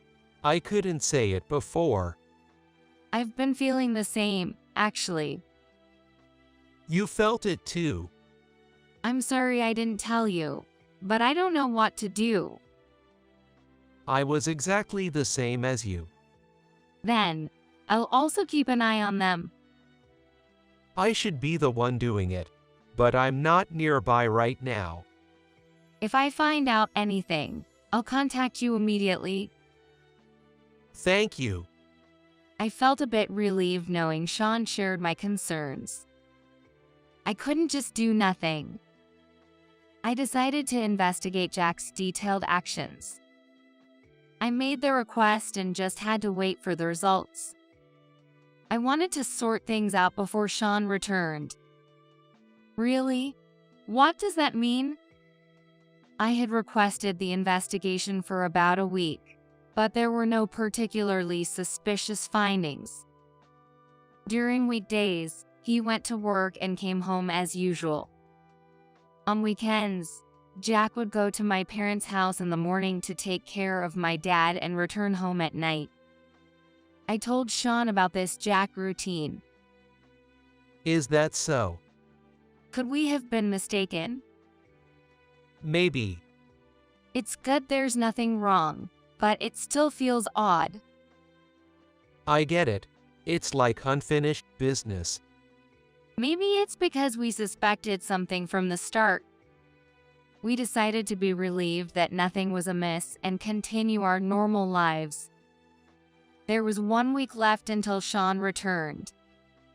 2 days later, my dad was fully recovered, so Jack's help was no longer needed. Thank you for taking care of my dad so much. My pleasure. You seem down, though. Not really.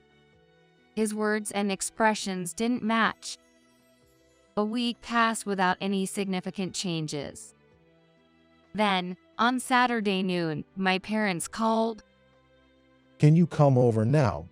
We need to ask you something. That's okay, but what happened? We have a favor to ask. Okay, I'll come. I immediately told Jack. My parents asked me to come over, so I'll be going. Oh, really? Yes, that's why. All right, take your time. Sure. He seemed to smile in a pleased way. There was a heavy snow forecast for the day. I wish they hadn't asked me to come today. When I arrived, my parents greeted me together. It's cold outside. What did you need? For now, just sit down. We then engaged in endless small talk. By the way, where's Emily? Emily left to see her friend before you arrived. What? In this weather? But more importantly, what did you want to ask? Well, what was it, dear? I totally forgot. I wonder what it was. What's this about? If there's no reason, I'm going back home. You came all the way here. Stay and relax for a while. My parents seemed desperate to keep me there. Eventually, time passed, and it was after 5 p.m. The snow is getting heavier. You might not be able to go back. Maybe you should call Jack. Should I call him? Well, you might end up stuck here. Okay, I'll do that. Following my dad's suggestion, I called Jack. He said it couldn't be helped and hung up immediately. But I felt an odd premonition. I felt like I was hearing something behind Jack during the call. Once I think that, I can help worrying about it. Sorry, I've decided to go home after all. All right, be careful then. Thanks for today. The snow might have already piled up about 5 centimeters. Trembling from the cold, I hurried home. I'm home. I noticed something unusual the moment I opened the front door. There were women's bags on the table that I had never seen before. I immediately knew he was bringing a woman into the house. Then I heard voices from the bedroom upstairs, so I went straight to the front of that room. Wait a minute. This is too intense all of a sudden. You like it, don't you? She doesn't do this for you. Don't say that, sis. Call me by my name, like you always do. I immediately realized that my husband's companion was my sister, Emily. I felt nauseous and pinched my hand to calm the urge to burst in right away. I need to calm down first. I took out my smartphone and recorded their conversation. I never thought my husband's affair partner was my sister. They were getting into it, their voices echoing throughout the house. But why did you come to this house today? Because you find it more exciting this way, right? That's true, but we usually met at your parents' house. We've been careful not to get caught until now. She is so clueless and never noticed. You got that right.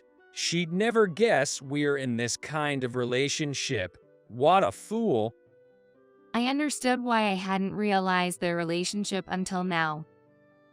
They had been meeting secretly at my parents' house.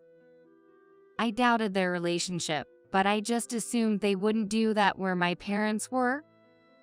That's why I didn't see anything wrong when I asked for their investigation. Still, I continued recording as evidence, wondering what our parents would think if they heard this. I couldn't keep my sanity otherwise. I thought about stepping in, but my feet wouldn't move forward. Why? Inside, they were in the middle of sexual intercourse. I didn't want to see that. Hey, when are you going to have my baby? No, that would be bad. Your husband would find out, right? It's fine. If I sleep with my husband too, he won't suspect anything. He's clueless anyway. What a terrible wife you are. Not as bad as you, Besides, he will come back tomorrow. Our secret meetings will be difficult from now on. It's a good time today. All right. Listening to such a conversation gave me a headache and made me nauseous. I was at my breaking point. So, I decided to call out to my husband. "Where are you?" Realizing my presence, the two of them seemed to panic and I heard the sound of a window opening. They probably tried to hide on the balcony. But that was the worst possible choice. They really did it now. I slowly entered the room and looked around. Clothes were strewn about in disarray. They had gone outside completely naked. Looking out, I saw them huddled in a corner, trying to remain unseen. I immediately locked the window. And then, I thought about what kind of punishment to give them. "I'll let you two stay here for a bit." I left the bedroom and went down to the first floor. Head to the kitchen and slowly make coffee. Finish making the coffee and go back to the bedroom. I sipped my coffee while looking toward the balcony. It seems too cold outside, and they come banging desperately on the window. Open the window. We'll freeze out here. I ignored such desperate pleas. An idea struck me. I grabbed my smartphone and made calls, first to my parents and then to Jack's parents, telling them it was an emergency and managing to convince them to come over. The last call was to Sean. I'm sure he came back today. Perfect timing. I was just about to contact you. Oh, really? Are you at home? Yes, I am at home. Did something happen to make you call? Yeah, actually. I hesitated, thinking it wouldn't be a surprise if I revealed everything then. So, I should head to your place, right? Yes, please come to my house. I just arrived at the station, so I'll be there soon. See you soon. With that, all the key players were set to converge. What puzzled me was Sean's reaction. He seemed too understanding, almost as if he knew what was happening. Unable to figure it out, I simply waited for everyone to arrive. Both sets of parents arrived first and waited in the living room. 10 minutes later, Sean showed up. Sorry I'm late. The roads were packed because of the snow. It's fine. Please come this way. Now, all the family members were gathered in the living room. So, what happened? You said it was urgent, so we rushed over despite the snow. It's about time you tell us. It's about the two people who aren't here. We know Emily's absence is typical, but where's Jack? That's what I'm about to show you. Will you come with me? I led everyone to the upstairs bedroom. What in the world? Look over there. Pointing towards the balcony, everyone saw the two naked figures looking back at us. What's going on here? I thought it would be fatal to leave them like this, so I unlocked the window. We almost died. Can we get something warm, please? I threw blankets at them. Can someone explain what this means? My dad, red with anger, looked ready to strike them. They've been having an affair. Emily looked at Sean, shocked. Why are you here? He returned from his business trip today. That can't be. You told me you were coming back tomorrow. I had heard that his return was today. In fact, Sean was here right now. I was confused. Sean began to clarify. I anticipated this might happen and devised a plan. Lying about my return date was part of it. Sean then turned to me.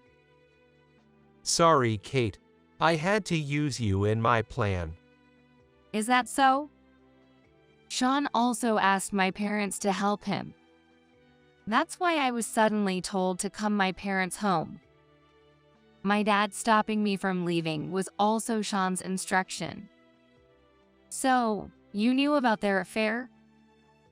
No, it was just a suspicion. I couldn't quite believe it when Kate reported it.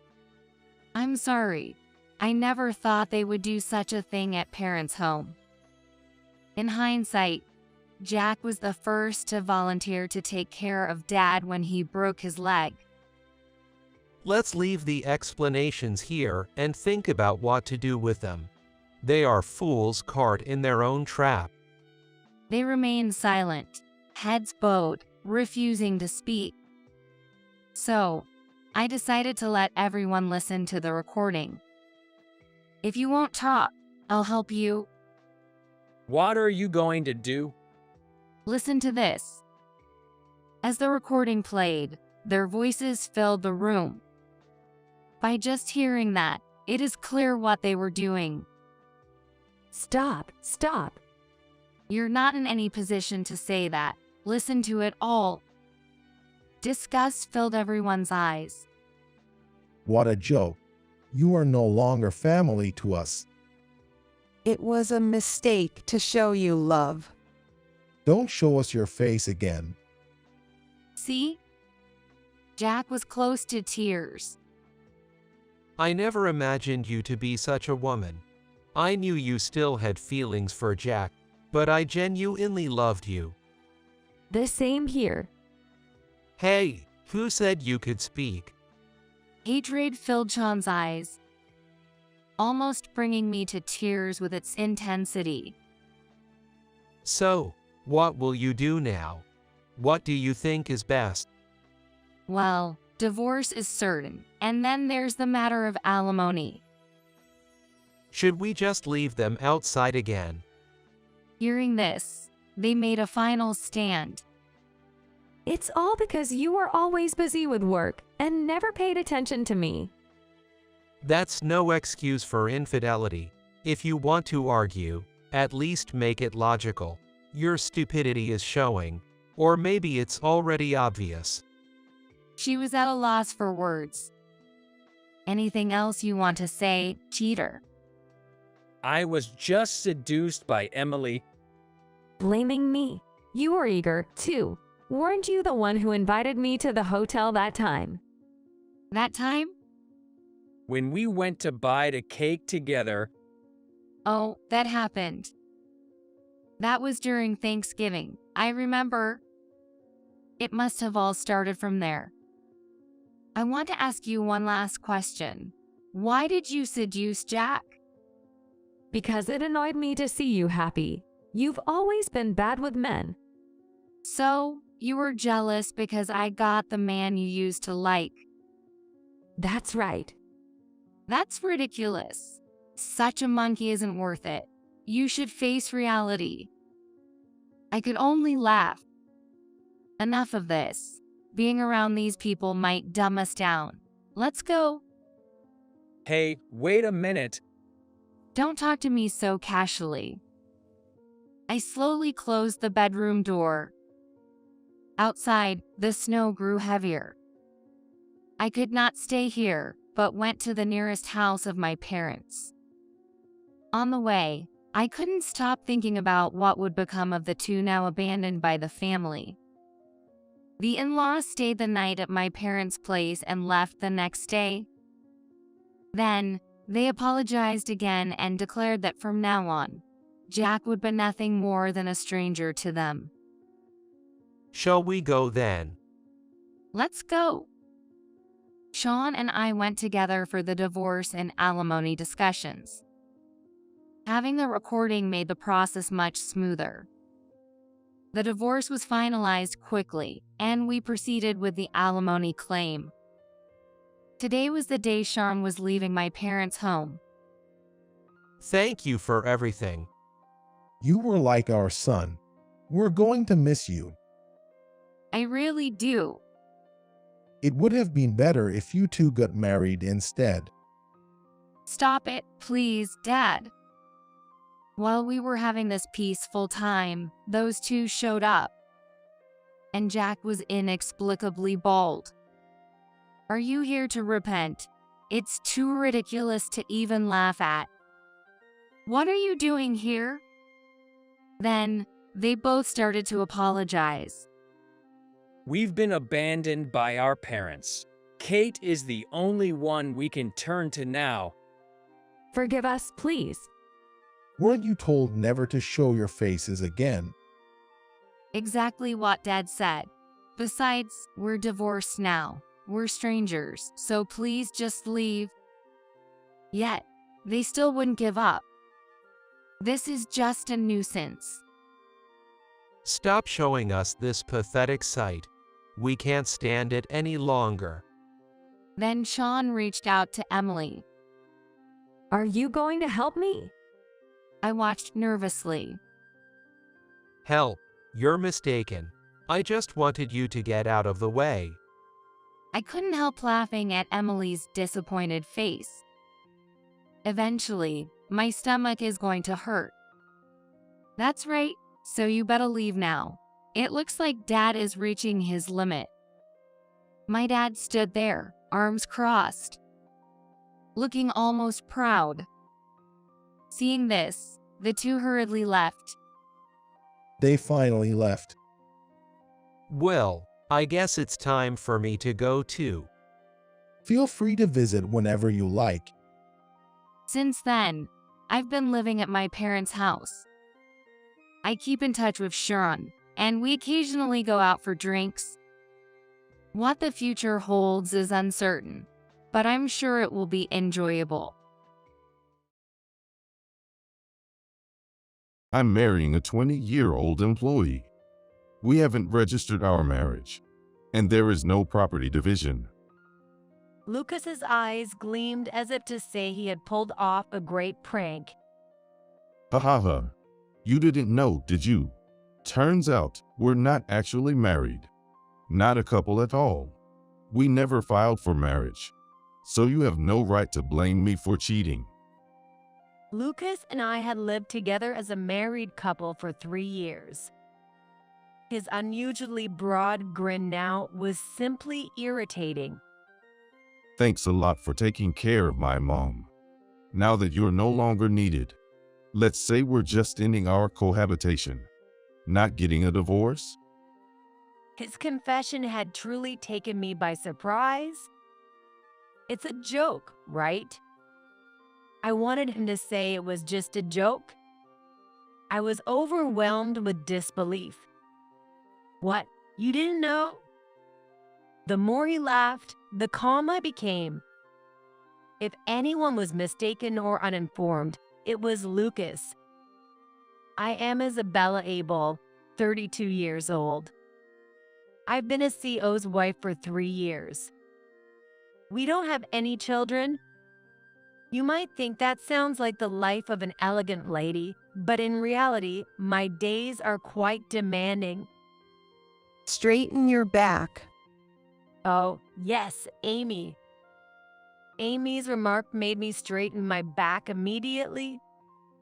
I responded automatically to Amy's voice, even though I was just folding laundry at home. I wasn't in public or at a meal. The home I shared with Amy wasn't a place where I could relax. I met my husband, Lucas, about 5 years ago at a hospital. It all started when Lucas's mother, now known as Amy, was hospitalized after suffering a minor stroke. I was a nurse at the hospital. Amy was paralyzed on one side and couldn't move freely. Despite her difficult hospital stay, she always seemed unfazed. She showed respect not only to doctors, but also to us nurses and even the part-time workers at the shop. Even afflicted by illness, she maintained her dignity. She was known around here as the wife of a prominent business owner. True to form for a CO's wife, I admired her. Gradually, Amy remembered my name and we grew closer, leading to an arranged marriage with her only son, Lucas. I'm home. Welcome back. How was your business trip? Yeah.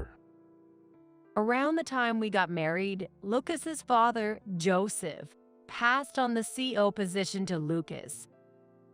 Having nearly retired, my in-laws and I live together, and I support the family in my role as a housewife. Here.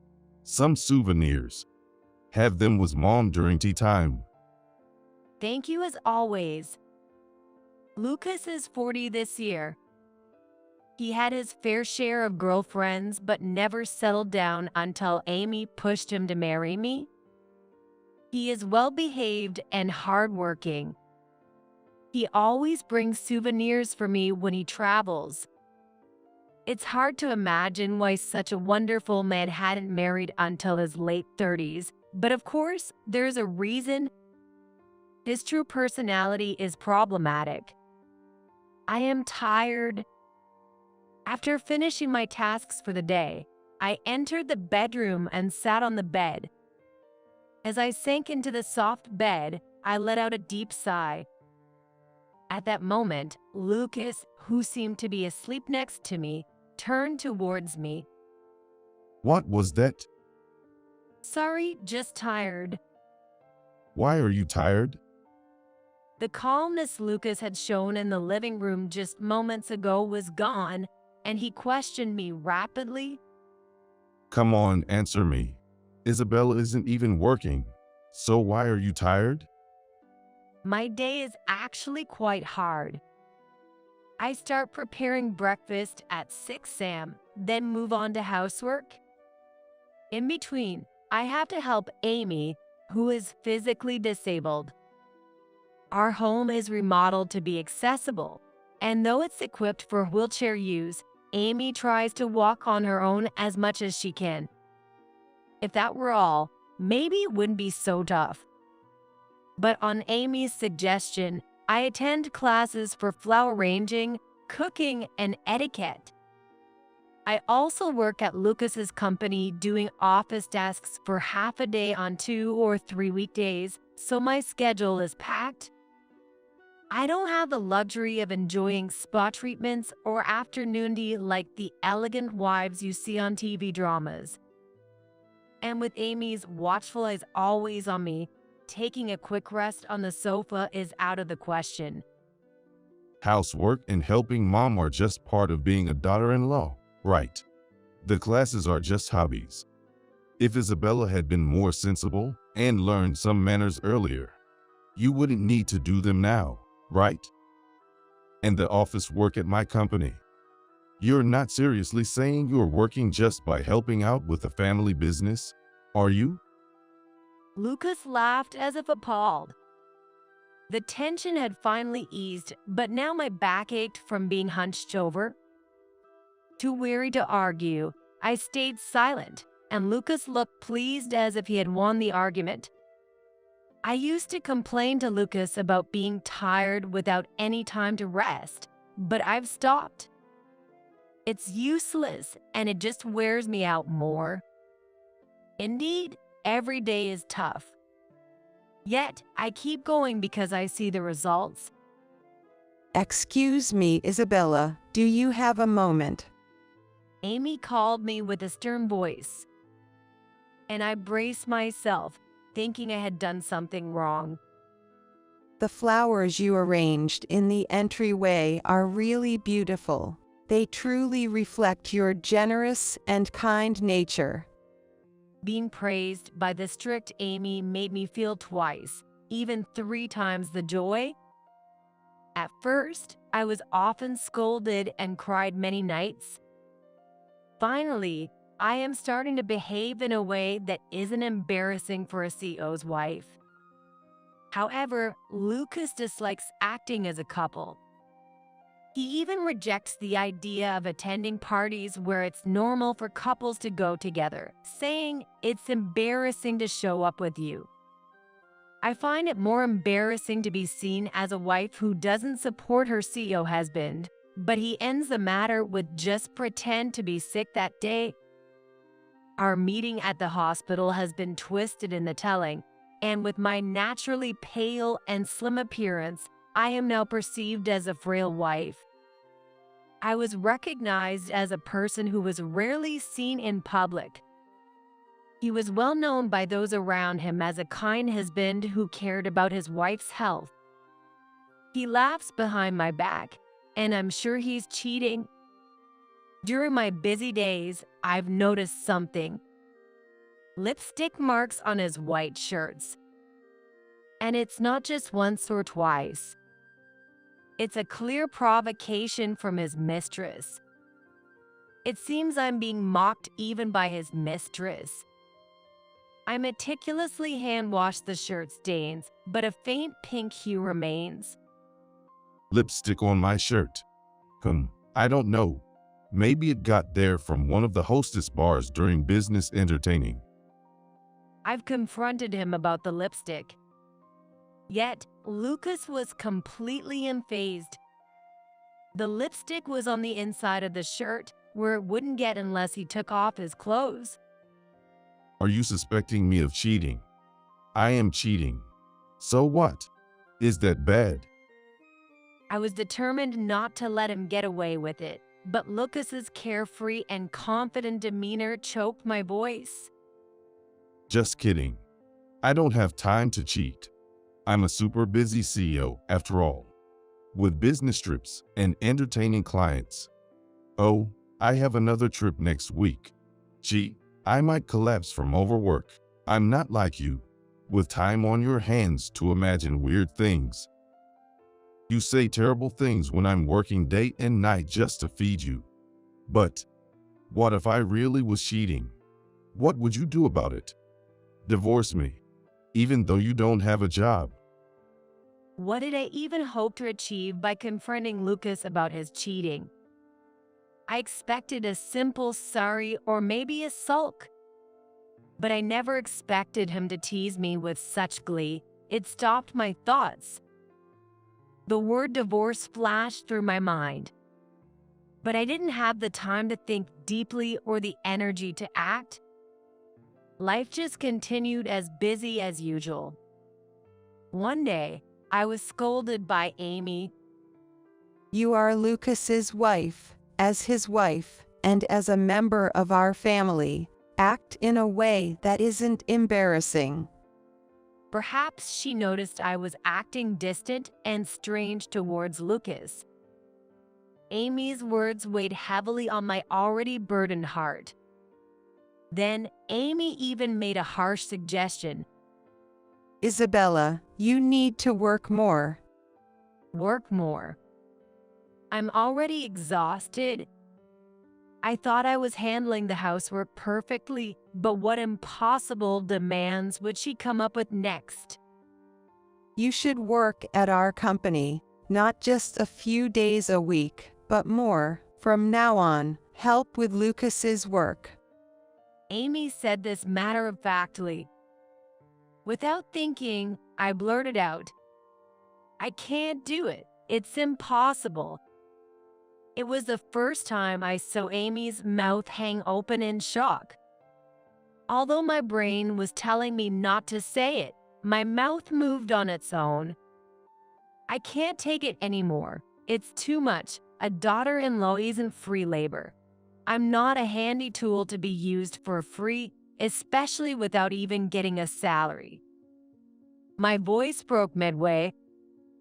It's shameful to cry like this as an adult in front of others. But the pent-up feelings just overflowed. In fact, I've been forced to work for free at Lucas's company. Even though I received plenty of living expenses, I felt overwhelmed by the lack of labor compensation. What did you say? Then Amy's face twisted in anger. And I was told an unexpected fact and plan from Amy's mouth. Eventually, under Amy's strong suggestion, I prioritized working. I stopped the classes, but with no breaks. I still had to manage the housework and support Amy while working. The busier I was, the easier it was to forget Lucas's betrayal. However, one night, Lucas's greatest betrayal came to light. Can you just leave? Out of the blue, in our bedroom late at night, as I was almost asleep, I forced my heavy eyelids open. Lucas stood arms crossed, looking down at me. Why? I'm already sleeping. If you don't like sharing a room, you can sleep in the guest room tonight. Waking me up just to kick me out felt like petty harassment. Lucas was grinning like he was up to something. Probably he had been drinking. That's why he became overconfident and started causing trouble. You're mistaken. It's not this room I want you out of. It's this house. I rubbed my eyes and tilted my head. Lucas lifted his chin and smiled with satisfaction. Just get up now. You shouldn't be here anymore. Just leave now. It's a divorce. Oh, wait. Maybe not a divorce.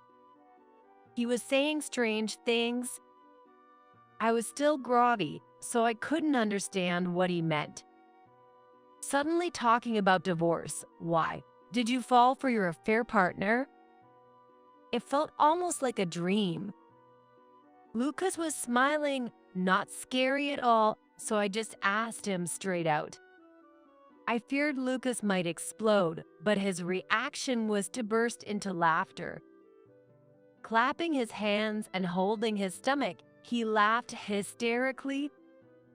No way. You got it all wrong. You have no business talking about whether I'm cheating. You're making one big mistake. Did you really not know? You wouldn't have known, right? Suddenly, he threw another bombshell at me. I'm marrying a 20-year-old employee. We haven't registered our marriage, and there is no property division. Lucas, still laughing uncontrollably, shook his shoulders but puffed out his chest as he dropped this huge revelation. What? I was dumbstruck, lost for words. You didn't know, right? Turns out we're not actually married. Not a couple at all. We never filed for marriage, so you have no right to blame me for cheating. You look silly with your mouth hanging open, Isabella. It's understandable, though, getting such shocking news. Lucas's eyes gleamed as if he had pulled off a great prank. We had lived together as a married couple for 3 years. Now, he reveals it was all a prank. Remember our supposed wedding day? On our anniversary, I submitted a marriage certificate as a surprise. Nope, that was a lie. Never filed it. So Isabella, you are not a wife. Just a freeloader. His smile was more unpleasant than I had ever seen. Is he happy about marrying a young girl? Or just enjoying tormenting me? Either way, it was a displeasing grin. Thanks a lot for taking care of my mom. Your support in her rehab meant she could live a somewhat normal life again. Really appreciate it. Now that you're no longer needed, let's call it quits on living together. Not a divorce, since there's no marriage. No messy alimony or property division necessary. Just pack up and leave. That would be great. Lucas, laughing so hard tears appeared, wiped the corner of his eye. The more he laughed, the calm I became. If anyone was mistaken or uninformed, it was Lucas. You didn't know anything? What? Finally, I managed to speak. Lucas continued to mock me with his smile. Hearing his confession, I was genuinely shocked from the bottom of my heart. It's a lie, right? I wanted him to say it was just a joke. We're not married? That's right. That can't be true. I held my head in disbelief. I understand you don't want to believe it, but I never had romantic feelings for you, so I never intended to marry. Well, I needed someone to take care of my mom, and I was getting older, so I thought I might as well keep you around to play the part of a wife. Unbelievable. Yep, hard to believe. But I'm tired of laughing now, so accept the reality. It seemed Lucas's laughter was settling down. He must have felt satisfied after demeaning me so much. No, I can't believe it. However, I was still in shock. Lucas, satisfied on his own terms, began to show irritation towards me, who couldn't catch up. What's wrong with you? We're not married. Get out. Even a slow old lady should understand that. I can't make it any simpler. Not that. Taking a breath, I said, "It's unbelievable that you thought we weren't married." I looked him straight in the eyes. If we weren't married, why would my last name be the same as yours, Abel? I've been to the hospital several times for colds, and even though I've renewed my driver's license, I've lived as Isabella Abel for 3 years. There's no way we're not married. Now it was Lucas's turn to look perplexed. You thought you could deceive me for years just because we didn't file a marriage certificate. Such a lie would obviously get exposed soon. Didn't you seriously realize that? I thought it would come out during hospital visits or official procedures. Lucas's gaze shifted uneasily from side to side. It seemed he finally realized that he was no longer the one laughing, but the one being laughed at. Wow, I really can't believe this. Lucas's plan was ridiculously foolish. He might act like a respectable CEO to the outside world, but I began to wonder just how empty his head could be. Were you tricking me? For some reason, Lucas staggered back, playing the victim. I wasn't trying to trick you. I never imagined that you believed we weren't married. No way. So when did you realize we weren't married? The day after Lucas surprised me by supposedly filing our marriage registration. What? Have you known since then? Lucas reeled back in shock, and I was just as surprised. We had started living with his parents about a month before our supposed registration, planning to officially register our marriage on a significant date like Christmas or a birthday because Lucas uncharacteristically wanted something romantic. However, he kept delaying, and then suddenly we were married on our anniversary. I always wondered why you insisted on choosing the date we first watched a movie together for our marriage. I didn't even remember such a trivial anniversary. You just made it up to cover things up. Lucas shrank in size, hunching his shoulders. I continued steadily without much emotion. But the next day, I found our marriage certificate in a pile of old newspapers. I was really puzzled why a supposedly submitted marriage certificate was still here. Puzzled? As Lucas tilted his head, the bedroom door swung open. I straightened my back in surprise. There stood Amy. Yes, it was very strange. I found the unsubmitted marriage certificate. I hastily jumped out of bed and rushed over to Amy, who was leaning against the wall. Helping her up, Amy directed a sharp gaze at Lucas.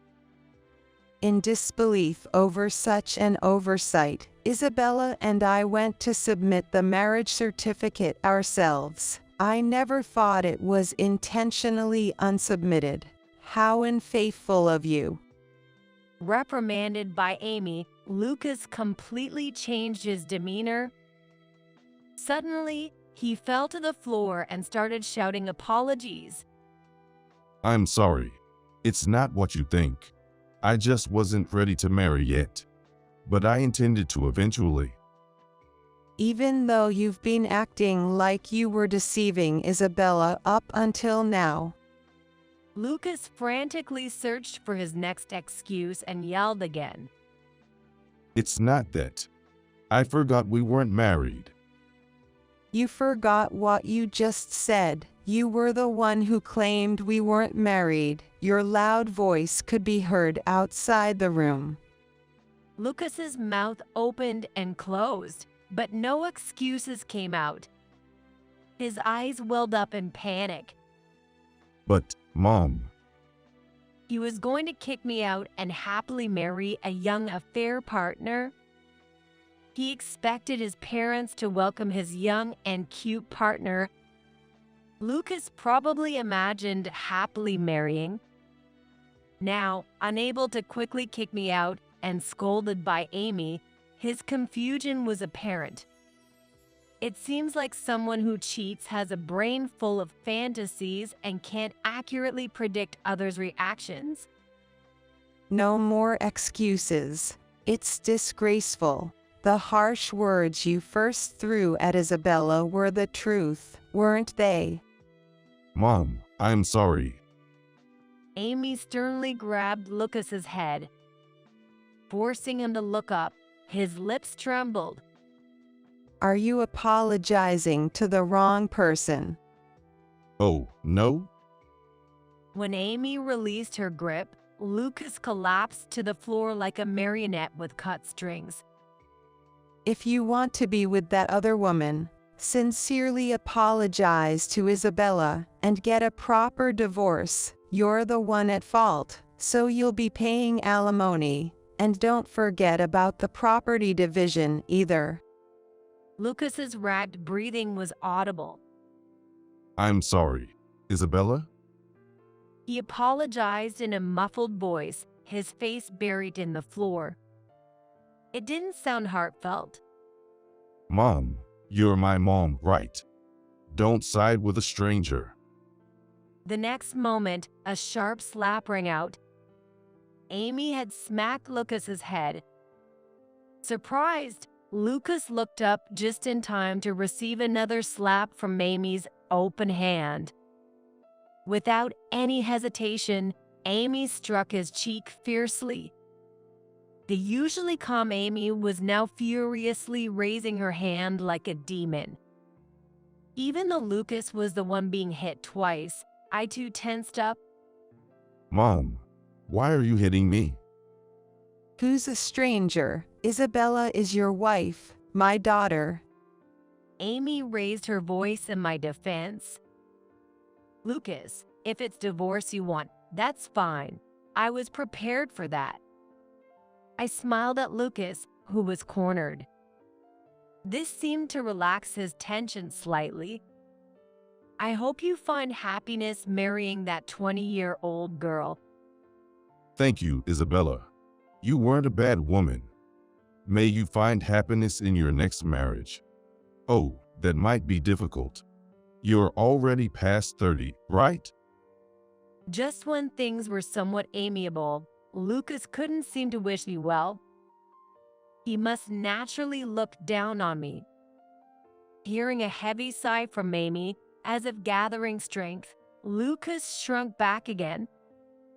Just as Isabella said, get a proper divorce and start a new life with the woman you love. There's no need to continue a failed marriage. Yeah, maybe that's best. Allowed by Amy to marry his mistress, Lucas beamed. Isabella, I'm really sorry. Lucas came up to me and apologized to me. However, he whispered in my ear. No matter what, Mom still loves her real son more than someone else's wife. Startled, I dodged aside and Lucas smirked. Amy, you love a son like this? I pointed at Lucas and asked Amy directly.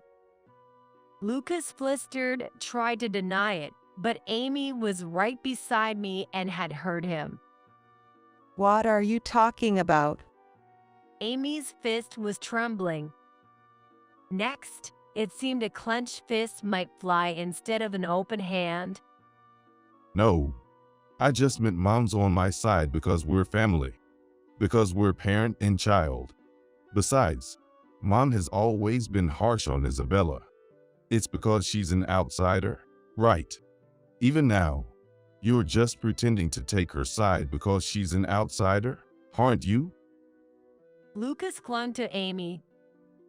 Faced with such selfish reasoning, Amy coldly replied, I was harsh on Isabella because I had expectations of her becoming suitable for the Abel family. If I didn't care, I would have ignored her, like I do with you, Lucas.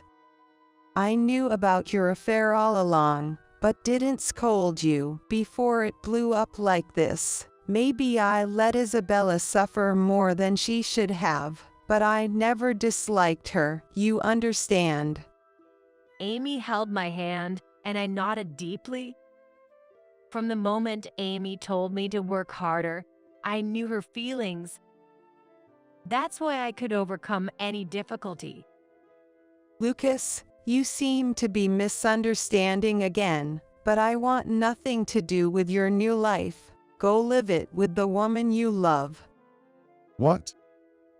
You throw away Isabella, your parents, and the company you inherited from your father, and you enjoy your new life. Oh, don't worry about me, Isabella. You'll stay by our side even if you divorce Lucas, won't you?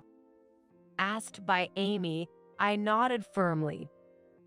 And you don't need to worry about the company either. What? I'm passing it on to my daughter. Daughter? But I'm an only child. Despite his words, Lucas's wide eyes were fixed on me. Amy also looked at me with a kind gaze. As I alternated my gaze between the two, I nodded again. Yes, I will protect the precious company that Joseph and Amy have built. Upon understanding the situation, Lucas collapsed to his knees. My in-laws had planned to disown their biological son and make me, their daughter-in-law, the successor of the company. Just for an affair, you'd go this far, choosing someone else's wife over me. Well, maybe for just one mistake, they wouldn't take the CEO's chair away. But you see, I know everything. Lucas swallowed hard. Then slowly, Lucas's father, Joseph, made his appearance. The color drained from Lucas's face, which had been defiant until now. Lucas, being the CEO doesn't mean you're the most important person in the company, allowed to do whatever you want. I've heard all about your misdeeds. I may have retired, but that doesn't mean I've cut off all ties with the company. Even after retiring, Joseph was seldom at home. He seemed to have been supporting the company from behind the scenes. Is playing women fun? I heard you talk to new female employees at random. If you go out with them on a date, give them an expensive gift. And those who didn't comply, you pressured under presidential orders, I suppose. Either way, I've heard that female employees are quitting one after another. The environment is so bad that even male employees and those who have been there for years are leaving. Lucas trembled pathetically, at a loss for words. In front of the imposing Joseph, he quieted down. Moreover, you're using too much overtime and business trips for personal use. I'm aware that most of these are not for work. What have you been doing? Taking young female employees along? Lucas hung his head even lower. It seemed he was less working and more playing during work hours. It's amazing the company didn't go under within 3 years with such a CEO. Think about how many employees have suffered because of you. You've even been embezzling company funds. That's a crime. You can no longer continue as the CEO. This was why my in-laws had grown tired of Lucas, and why they had recommended me, who had diligently served the family, to be the new president. This can't be happening. Lucas, having lost the absolute support of his parents, felt as if he was suddenly dropped into an abyss. The one leaving this house is Lucas. He slowly got up and stared blankly at the sky. Joseph grabbed Lucas's arm and mercilessly threw him into the pitch black outside. Afterward, Lucas and I divorced smoothly, and I received alimony. Of course, the property division was also done properly. Moreover, it turned out that Lucas had been embezzling my salary, which I made him repay. I wasn't working for free. The company's money is my money, right? He had surprisingly little savings, and after repaying the embezzled amount, Lucas was left with only a few $1,000s. That's why he was making a fuss about splitting the company's money. Such a confusion of public and private matters. Are you still thinking that way? The company's money isn't your money. But I didn't even get severance pay. Isn't it terrible to be suddenly fired from being the CEO without any severance? He didn't seem to understand the gravity of his crimes, but he would likely come to realize it soon enough. What Lucas did was embezzlement. It's a crime. It's only a matter of time before he gets arrested. You can't embezzle grandly and get away with it. But really? At 40, Lucas, stripped of his CEO title and penniless, was easily discarded by his 20-year-old mistress. Perhaps his daydreams had finally faded. Lucas's head was indeed empty. Lucas's desperation was palpable, as he didn't want to start over in a lower position after getting used to being the boss. It would be too humiliating. He also didn't want to get caught by the police. Lucas seems to be feeling anxious. I want another chance. I want to be the CEO again. Let's make up. I won't fail this time. If you want another chance, start from the job sites. Maybe you'll get hired somewhere if you're lucky. No, I mean, I was the CEO. At least an executive position makes sense, right? Sorry, but I take that back. If by any chance he does apply officially, I'll make sure as the current CEO to use my authority to deny his application. Ultimately, Lucas was arrested before he could even start job hunting. He might have gotten away with just a fine for the embezzlement alone. However, Lucas made an ill-advised move. Isabella, you're all I have left. I need your help. One day, I received a call from a public phone. It was Lucas. His whispering voice was hoarse and desperate. I'll be thrown in jail. Hide me and tell the police I didn't embezzle anything. When he was about to be arrested, he apparently tackled a police officer and fled. Where are you now? At the small park near the house. Got it. I'll head there right now. Wait for me. In addition to our almost fraudulent marriage, his infidelity, embezzlement, and now fleeing from the police, he probably acts impulsively without much thought. It's baffling how such a son could come from such intelligent parents. Thank you, Isabella. Everyone left me since I'm no longer CEO. But you're different. I finally realized it. I love you, Isabella. And I know you love me, too. In fact, I had just received a call from the police that Lucas had escaped. One of the officers was even hospitalized after being hit by him. I have no obligation to hide Lucas. The only option is to cooperate with the police. I'm hiding in the park. waiting for Isabella to come. Instead of me, the police will be the ones heading to Lucas's location. Opening the window of the second floor balcony, I thought I heard a man scream from a distance. Lucas's stalking has ended, and I am busy working as the CEO. Though I was prepared to bear the burden, it turns out it's not only the CEO's to bear. I am supported by the employees. Unlike Lucas, who believed the CEO is all-powerful and treated the company as his own, I want to maintain a good environment. Thank you for taking over the company, Isabella. I feel safe knowing it's in your hands. And while I appreciate your hard work, remember to take care of your personal life. Don't worry about Lucas or us. And if someone good comes along, consider remarrying. After the divorce, the in-laws and I completed an adoption process, and they treat me not as a daughter-in-law, but as their daughter. I'm not thinking about remarriage. After all, I'm already in my mid-30s. Did you imagine you'd be a CEO in your 30s?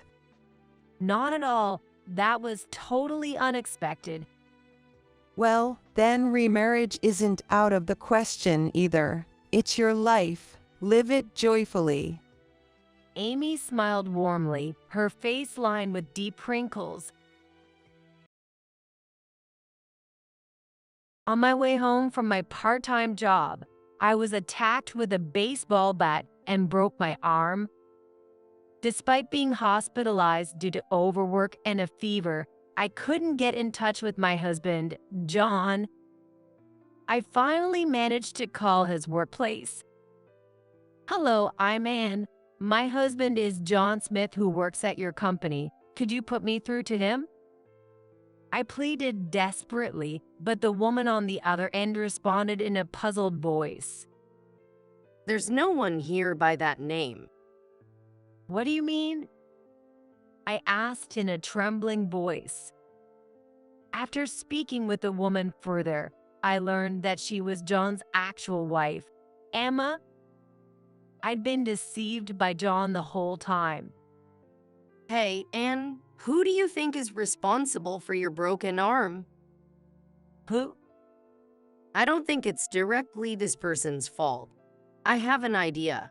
Could you hold off on telling the cops about this person and leave things to me for a bit? I decided to trust Emma's words. My name is Ann Smith, and I'm 27 years old. I've been a part-time homemaker for 5 years.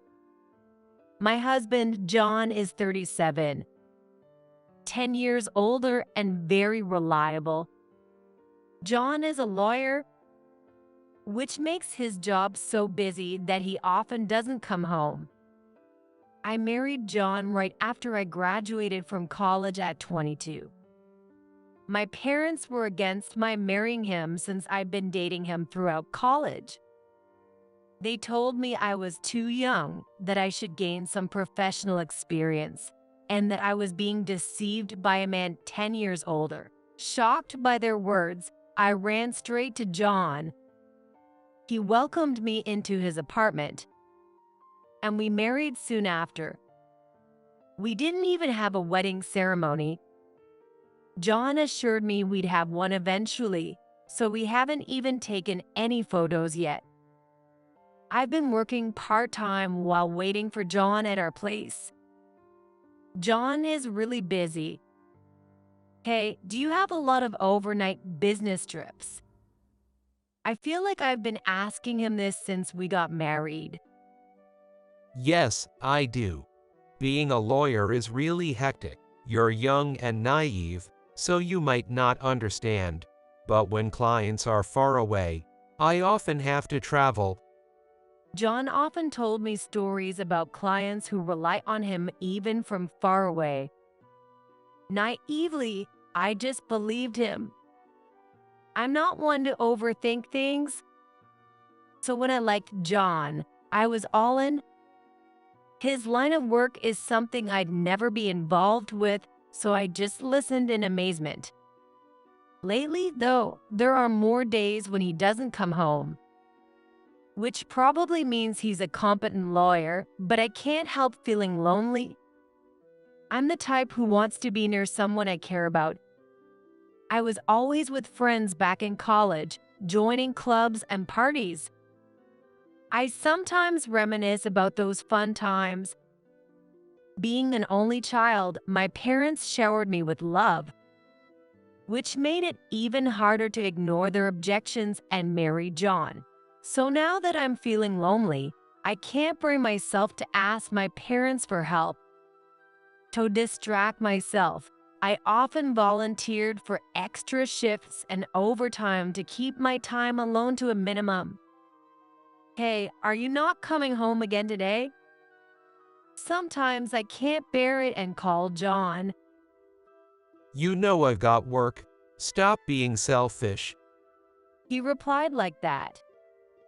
Unable to hold it in, I would leave him messages saying how lonely I was, begging him to come home early, and asking when he'd be back so I could cook his favorite meal. Stop that. It interferes with my work. That's what he'd respond with. Is this just how guys are? Lately, John only comes home once a week. No, maybe every 2 weeks. I'm incredibly lonely. When I finally return home from my part-time job, I do the household chores with my exhausted body and then sleep. This has been my routine for some time now. What happened to John?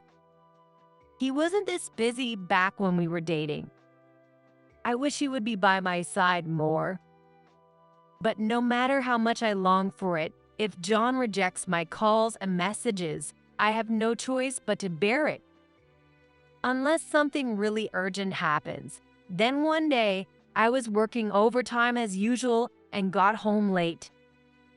Our apartment is about a 10-minute walk from the nearest station. It's in a residential area, but some streetlights are missing here and there, which can be a bit scary. In places where houses have been demolished, leaving for sale signs, it's like darkness and frightening. A sense of dread about what might suddenly appear wells up inside me. That's why, when I approach those areas, I always jog a little. I'm even thinking about buying a bicycle. You never know when something might happen. And on this day, that something did happen. When I checked the time leaving the station, it was already past 10 p.m. I was particularly tired that day. I work in the office of a factory, but sometimes when things get busy, I help out in the warehouse. When that happens, it's often physically demanding. Today, there was a report that the ordered products were wrong, so I went to the warehouse to check the inventory, repeatedly loading and unloading several boxes. I was also running around everywhere, coordinating with people out in the field. As a result, my feet and body were completely exhausted. I found myself dragging my heavy feet. That's when I sensed something. I felt a presence behind me. When I stopped, someone stopped. When I started walking, someone moved too. After repeating this a few times, I realized I was being followed. I have to escape. But my legs were too heavy and wouldn't move well. I tried to run, but my fatigued legs wouldn't carry me forward properly. Noticing my movements, the person following me ran toward me. Startled, I turned around. A small figure was raising something at me. I'm going to get hit. I instinctively protected my head with my left arm. Bang! A massive shock and pain shot through my elbow. I looked to see a bat striking my arm forcefully. I lost my balance and fell. My bag fell with me. The person tried to hit me again. What should I do? I can't afford to get hit repeatedly with something like this. In my panic, I reached for my smartphone, which had fallen out of my bag. In a blind frenzy, I pressed the camera shutter. The flash pierced into the attacker's eyes. With the lock screen on, only the flashlight and camera could respond immediately, but at that moment, I didn't care which one. I was desperate to blind the attacker for just a moment, frantically pressing my finger on the button. That's when I realized the person was a woman. No, I had a hunch. As she approached, a faint scent wafted over. It seemed to be her shampoo mixed with a familiar smell. The same scent as John. I muttered almost unconsciously. She threw down her bat and quickly ran away. The bat clanged as it rolled away. I stayed crouched there for a while, unable to move. Not only that, but my arm, which she hit, hurt terribly. Realizing this was serious, I fiddled with my phone and called the police in a shaky voice. I sat slumped on the ground until a police car and ambulance arrived. The police must have assessed the situation because they called for an ambulance as well. When the doctor at the hospital examined me, he said with a troubled look, "This is a pretty clear fracture." "A fracture?" I was shocked. Was I hit that hard? Yes, normally it would have been just a crack, but it seems like you're a bit malnourished. Your bones look a little weak. Make sure to get enough calcium and sunlight. The pain gradually got worse, so I got a shot of painkillers. Well, is it still okay to go to work? I'm in administration. If we cast and immobilize it, you should be fine. However, you likely develop a fever, so would you like to stay overnight? Please. I decided to stay in the hospital. Given the time, I was honestly scared to go home alone. The next morning, I explained the situation to my company and requested 3 days off.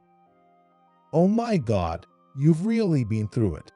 If you're hospitalized for that, it's understandable. Take care.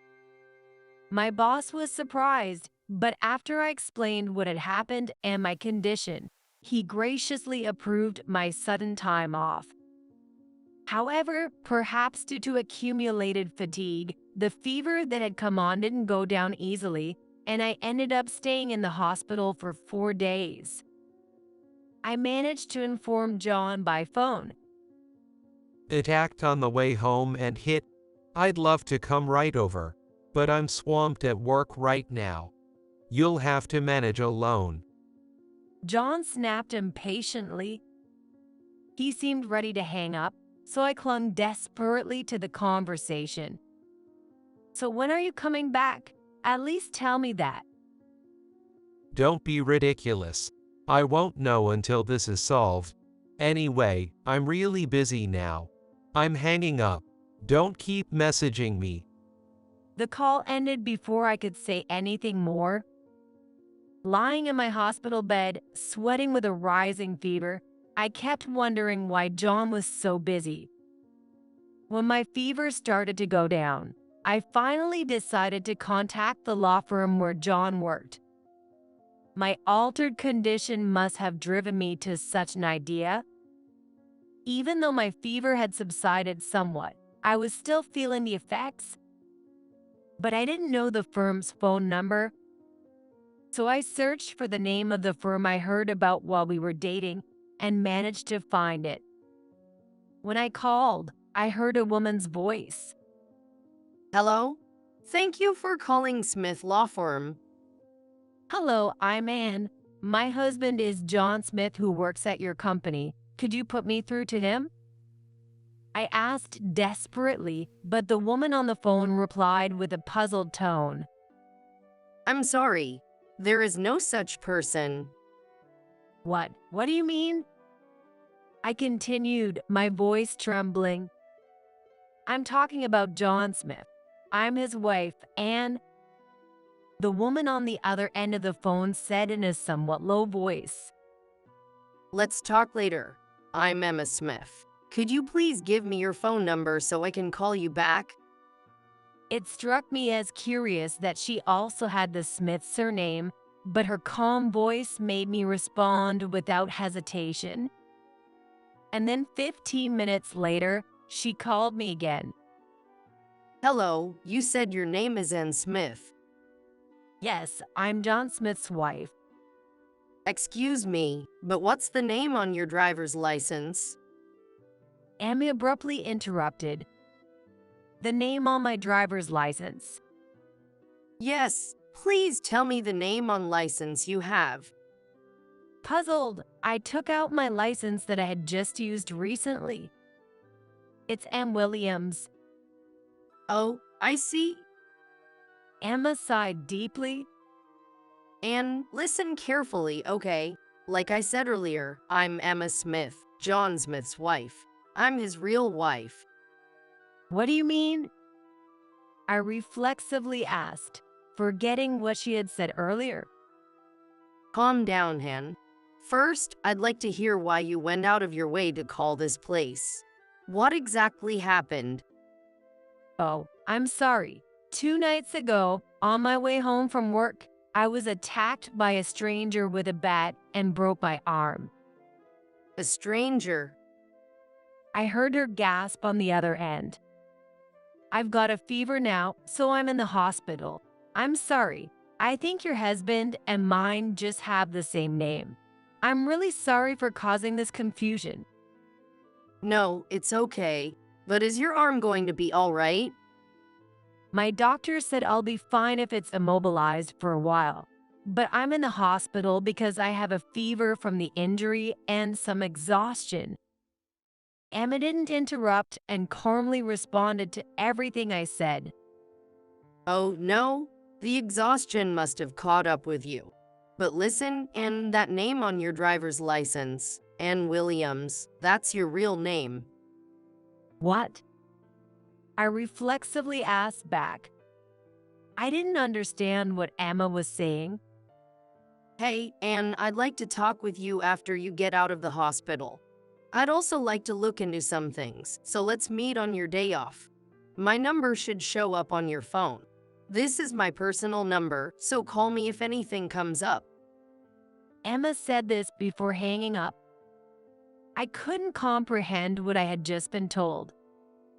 Driver's license. What does that mean?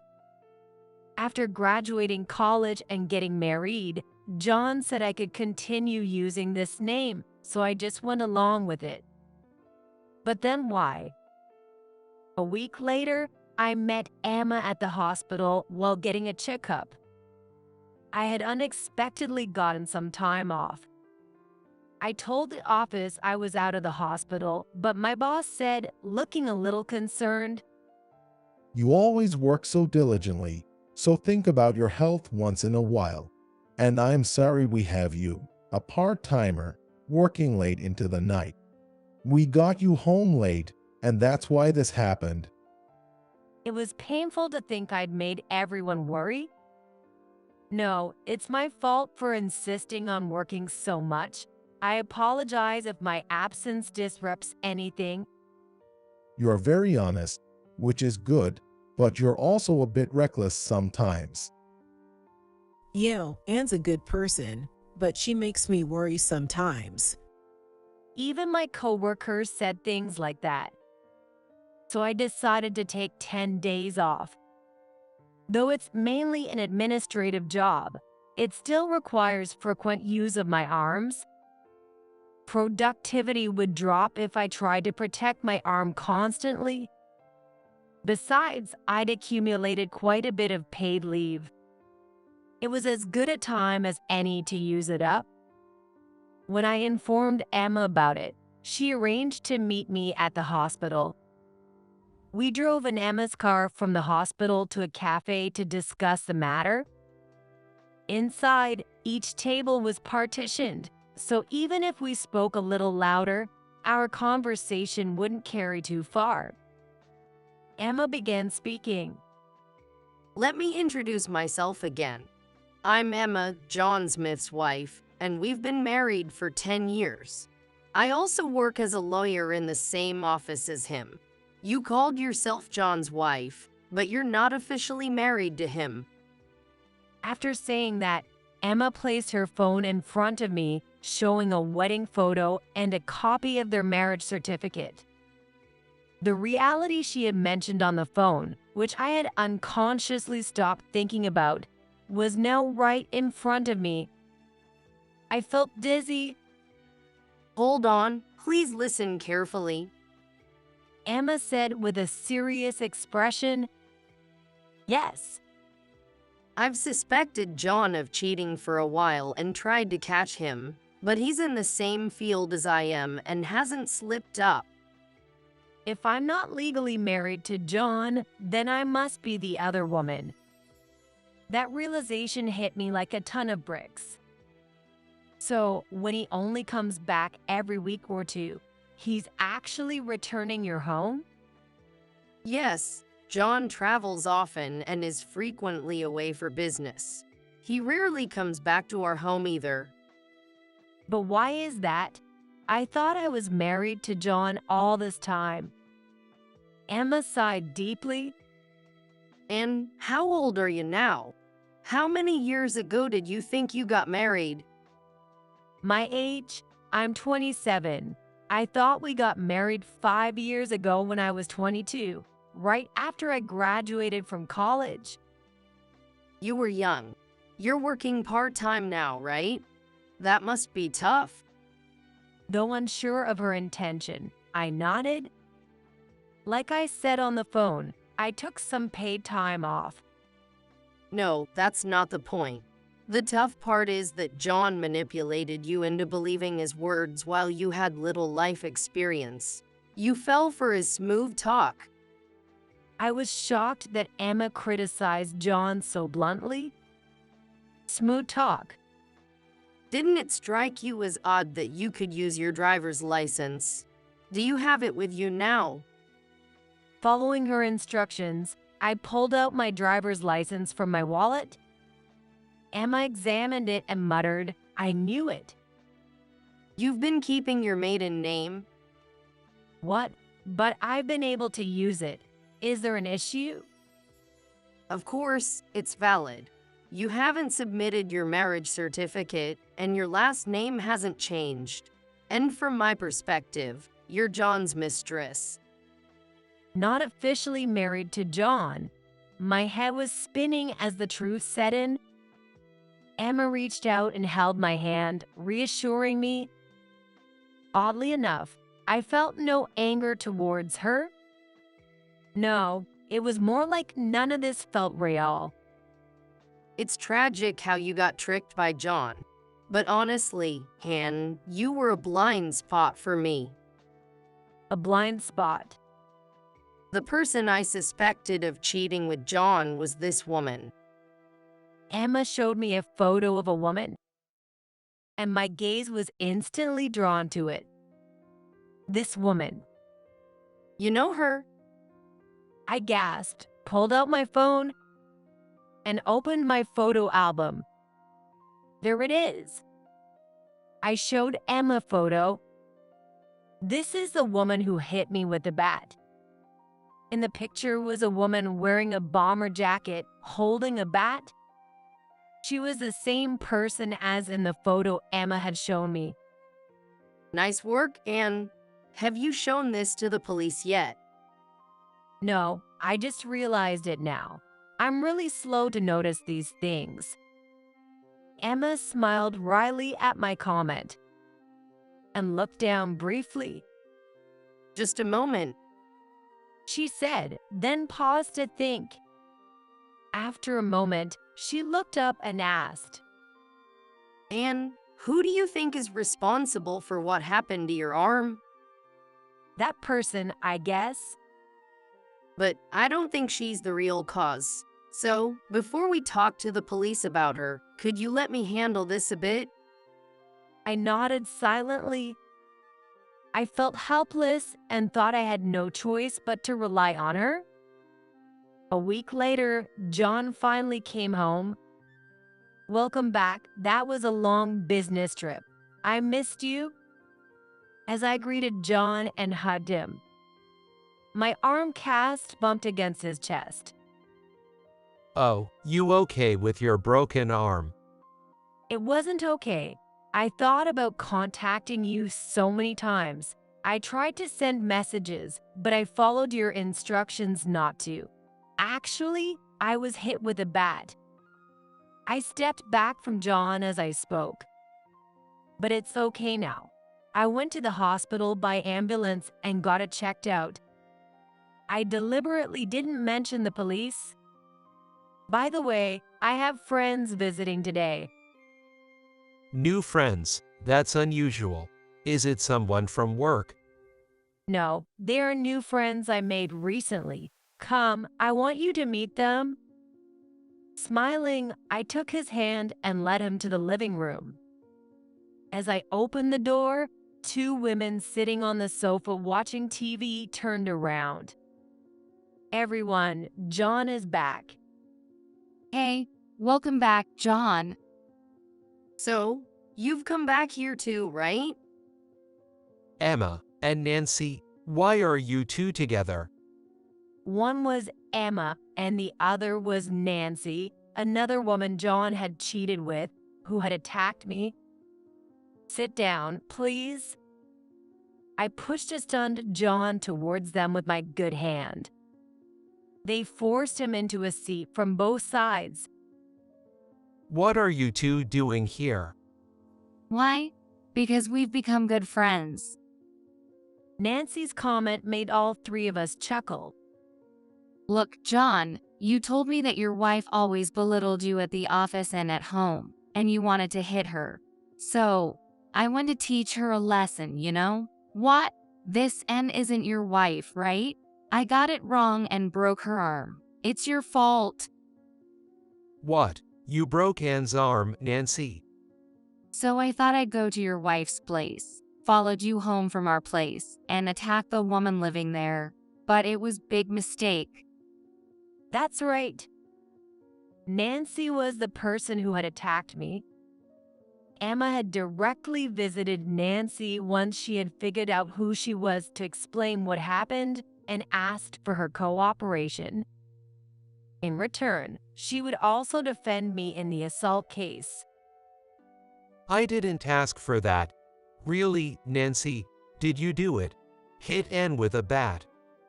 Not asked for? Didn't you think I would do something like that? But now, I really want to hit you.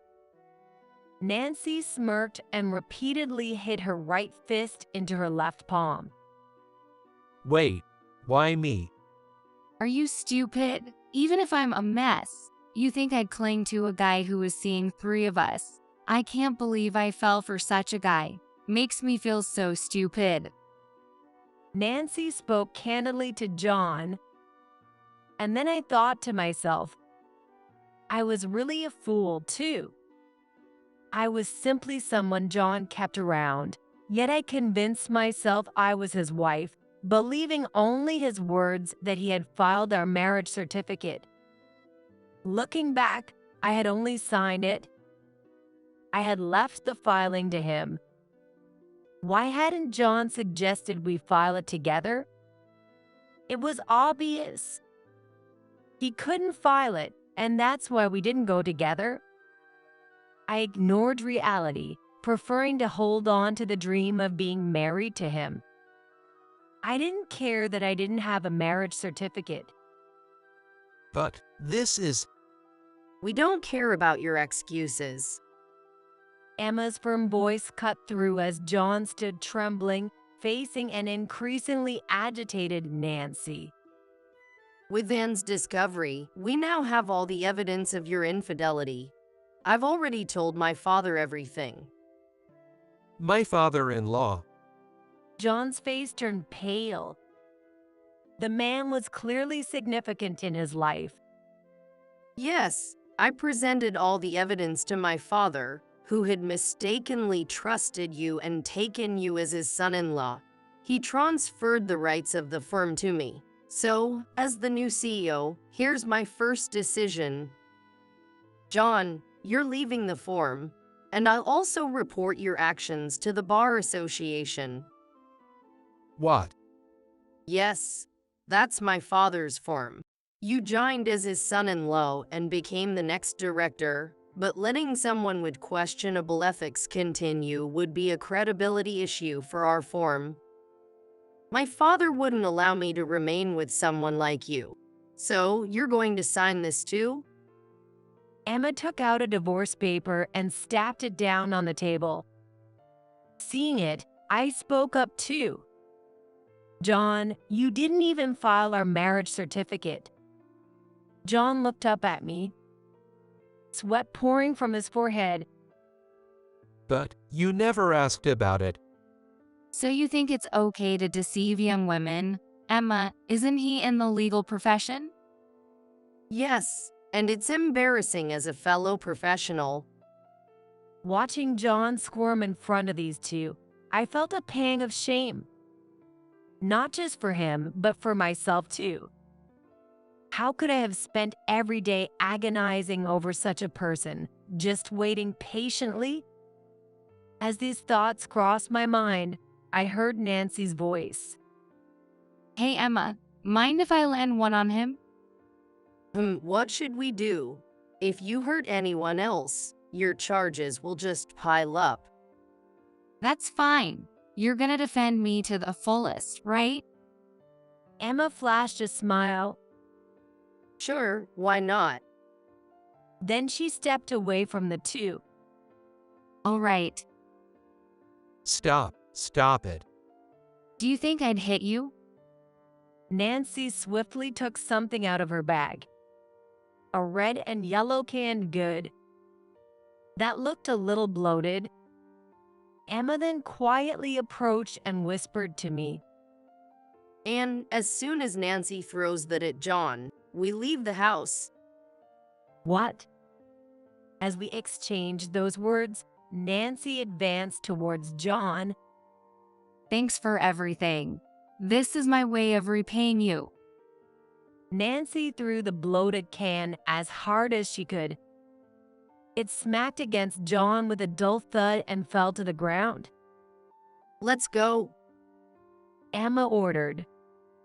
We swiftly opened the living room door and headed for the front entrance.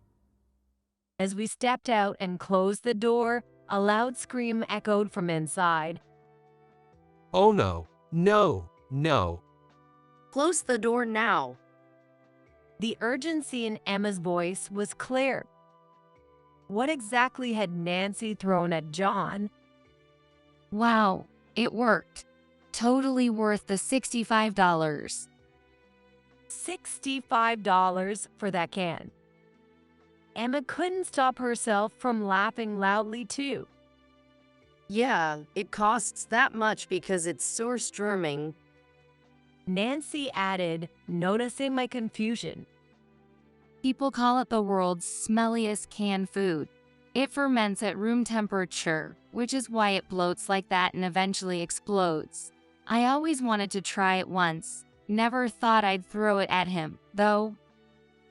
And you made sure to leave it out at room temperature so it would explode, right? Amy asked through her laughter. That's why I told Anne to send her things to her family or somewhere else in advance. This place will probably be unusable for a month. Unusable? As soon as I heard that word, I couldn't help but laugh from the pit of my stomach. The image of John, who always tried to act cool, flashed in and out of my mind. All right, Emma, I'm gonna turn myself in. Come with me. Of course, whether you'll be charged or not is up for discussion, so Anne, you'll come too. Wait a minute. I asked the two to step back from the door a little. What are you doing? I took a deep breath, flung open the door, and shouted, "It stinks. What's that smell? I won't live in this place anymore, and I'm never coming back. You've been lying to me this whole time, and I hate you. Slamming the door shut. My eyes watered from the strong smell leaking out. I coughed but laughed until tears ran down my cheeks. The three of us quickly headed to the police station. Still, I had already decided to settle. After all, Nancy was one of the victims of John's lies. I also felt a strange kinship with her for the way she acted toward the person who hit me with a bat. Maybe it sounds too naive. It's true. And I'm naive and too trusting, making me appear foolish. But right now, I feel a strong sense of solidarity with those who were deceived by the same man. And Nancy's way of getting revenge on John was just too funny. After hearing the story from Emma, she immediately apologized to me and promised to cover my medical expenses fully. Emma wouldn't charge us either. It was clear that I had been completely deceived, believing John's lies about being married and not knowing about his family. Basically, he just liked young women. Emma said after everything was settled. You started dating him in college, right? Did John offer to pay for things? No, I thought it was real love. I really cared about him. He probably exploited that. She sighed again. Still, being married to a guy like that was a mistake itself. By the way, the can exploded in that room, leaving behind a horrendous smell that kept John from appearing in public for a while. Of course, the room he had used to keep me locked up was rendered uninhabitable too. Emma later told me that even cleaning the place required a special crew and was very expensive. On top of that, she filed for divorce and demanded substantial compensation for his infidelity. And then there was the issue with the bar association that John let slip when Emma fired him. Reporting his actions to the association got him erased from their directory. I don't fully understand the details, but apparently lawyers can't work unless they're in the bar association. How will John manage these huge payments? It's not my concern, but losing the hard-earned license that must have taken so much effort to obtain, could John really be even dumber than me? Either way, the cost of what John did to us three women is high. I hope he learns his lesson. I returned home and am now preparing to find a new job once my arm heals. I quit my part-time job of 5 years to move back my parents' home after this ordeal. When I went to send my things to my parents' house, Emma came along to speak to my parents. She even connected me with some nearby law firms for potential job opportunities. So, I'm now preparing for job hunting. Incidentally, my parents had a rough idea of where I was and how I was living. All the official documents were delivered to my parents' address. They also received a notice of medical expenses, and my parents seemed to be worried about me. They were relieved to know that I hadn't suffered any major illnesses or injuries and hadn't had any children. In short, my parents were patiently waiting for me to wake up on my own. I really was naive. By the way, Emma, Nancy, and I created an online group to exchange messages.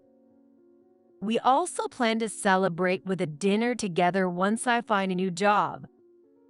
At that time, we intend to share a good laugh about John's current situation. Although I wasted 5 years of my 20s, I'm now determined to face my own weaknesses and become self-sufficient.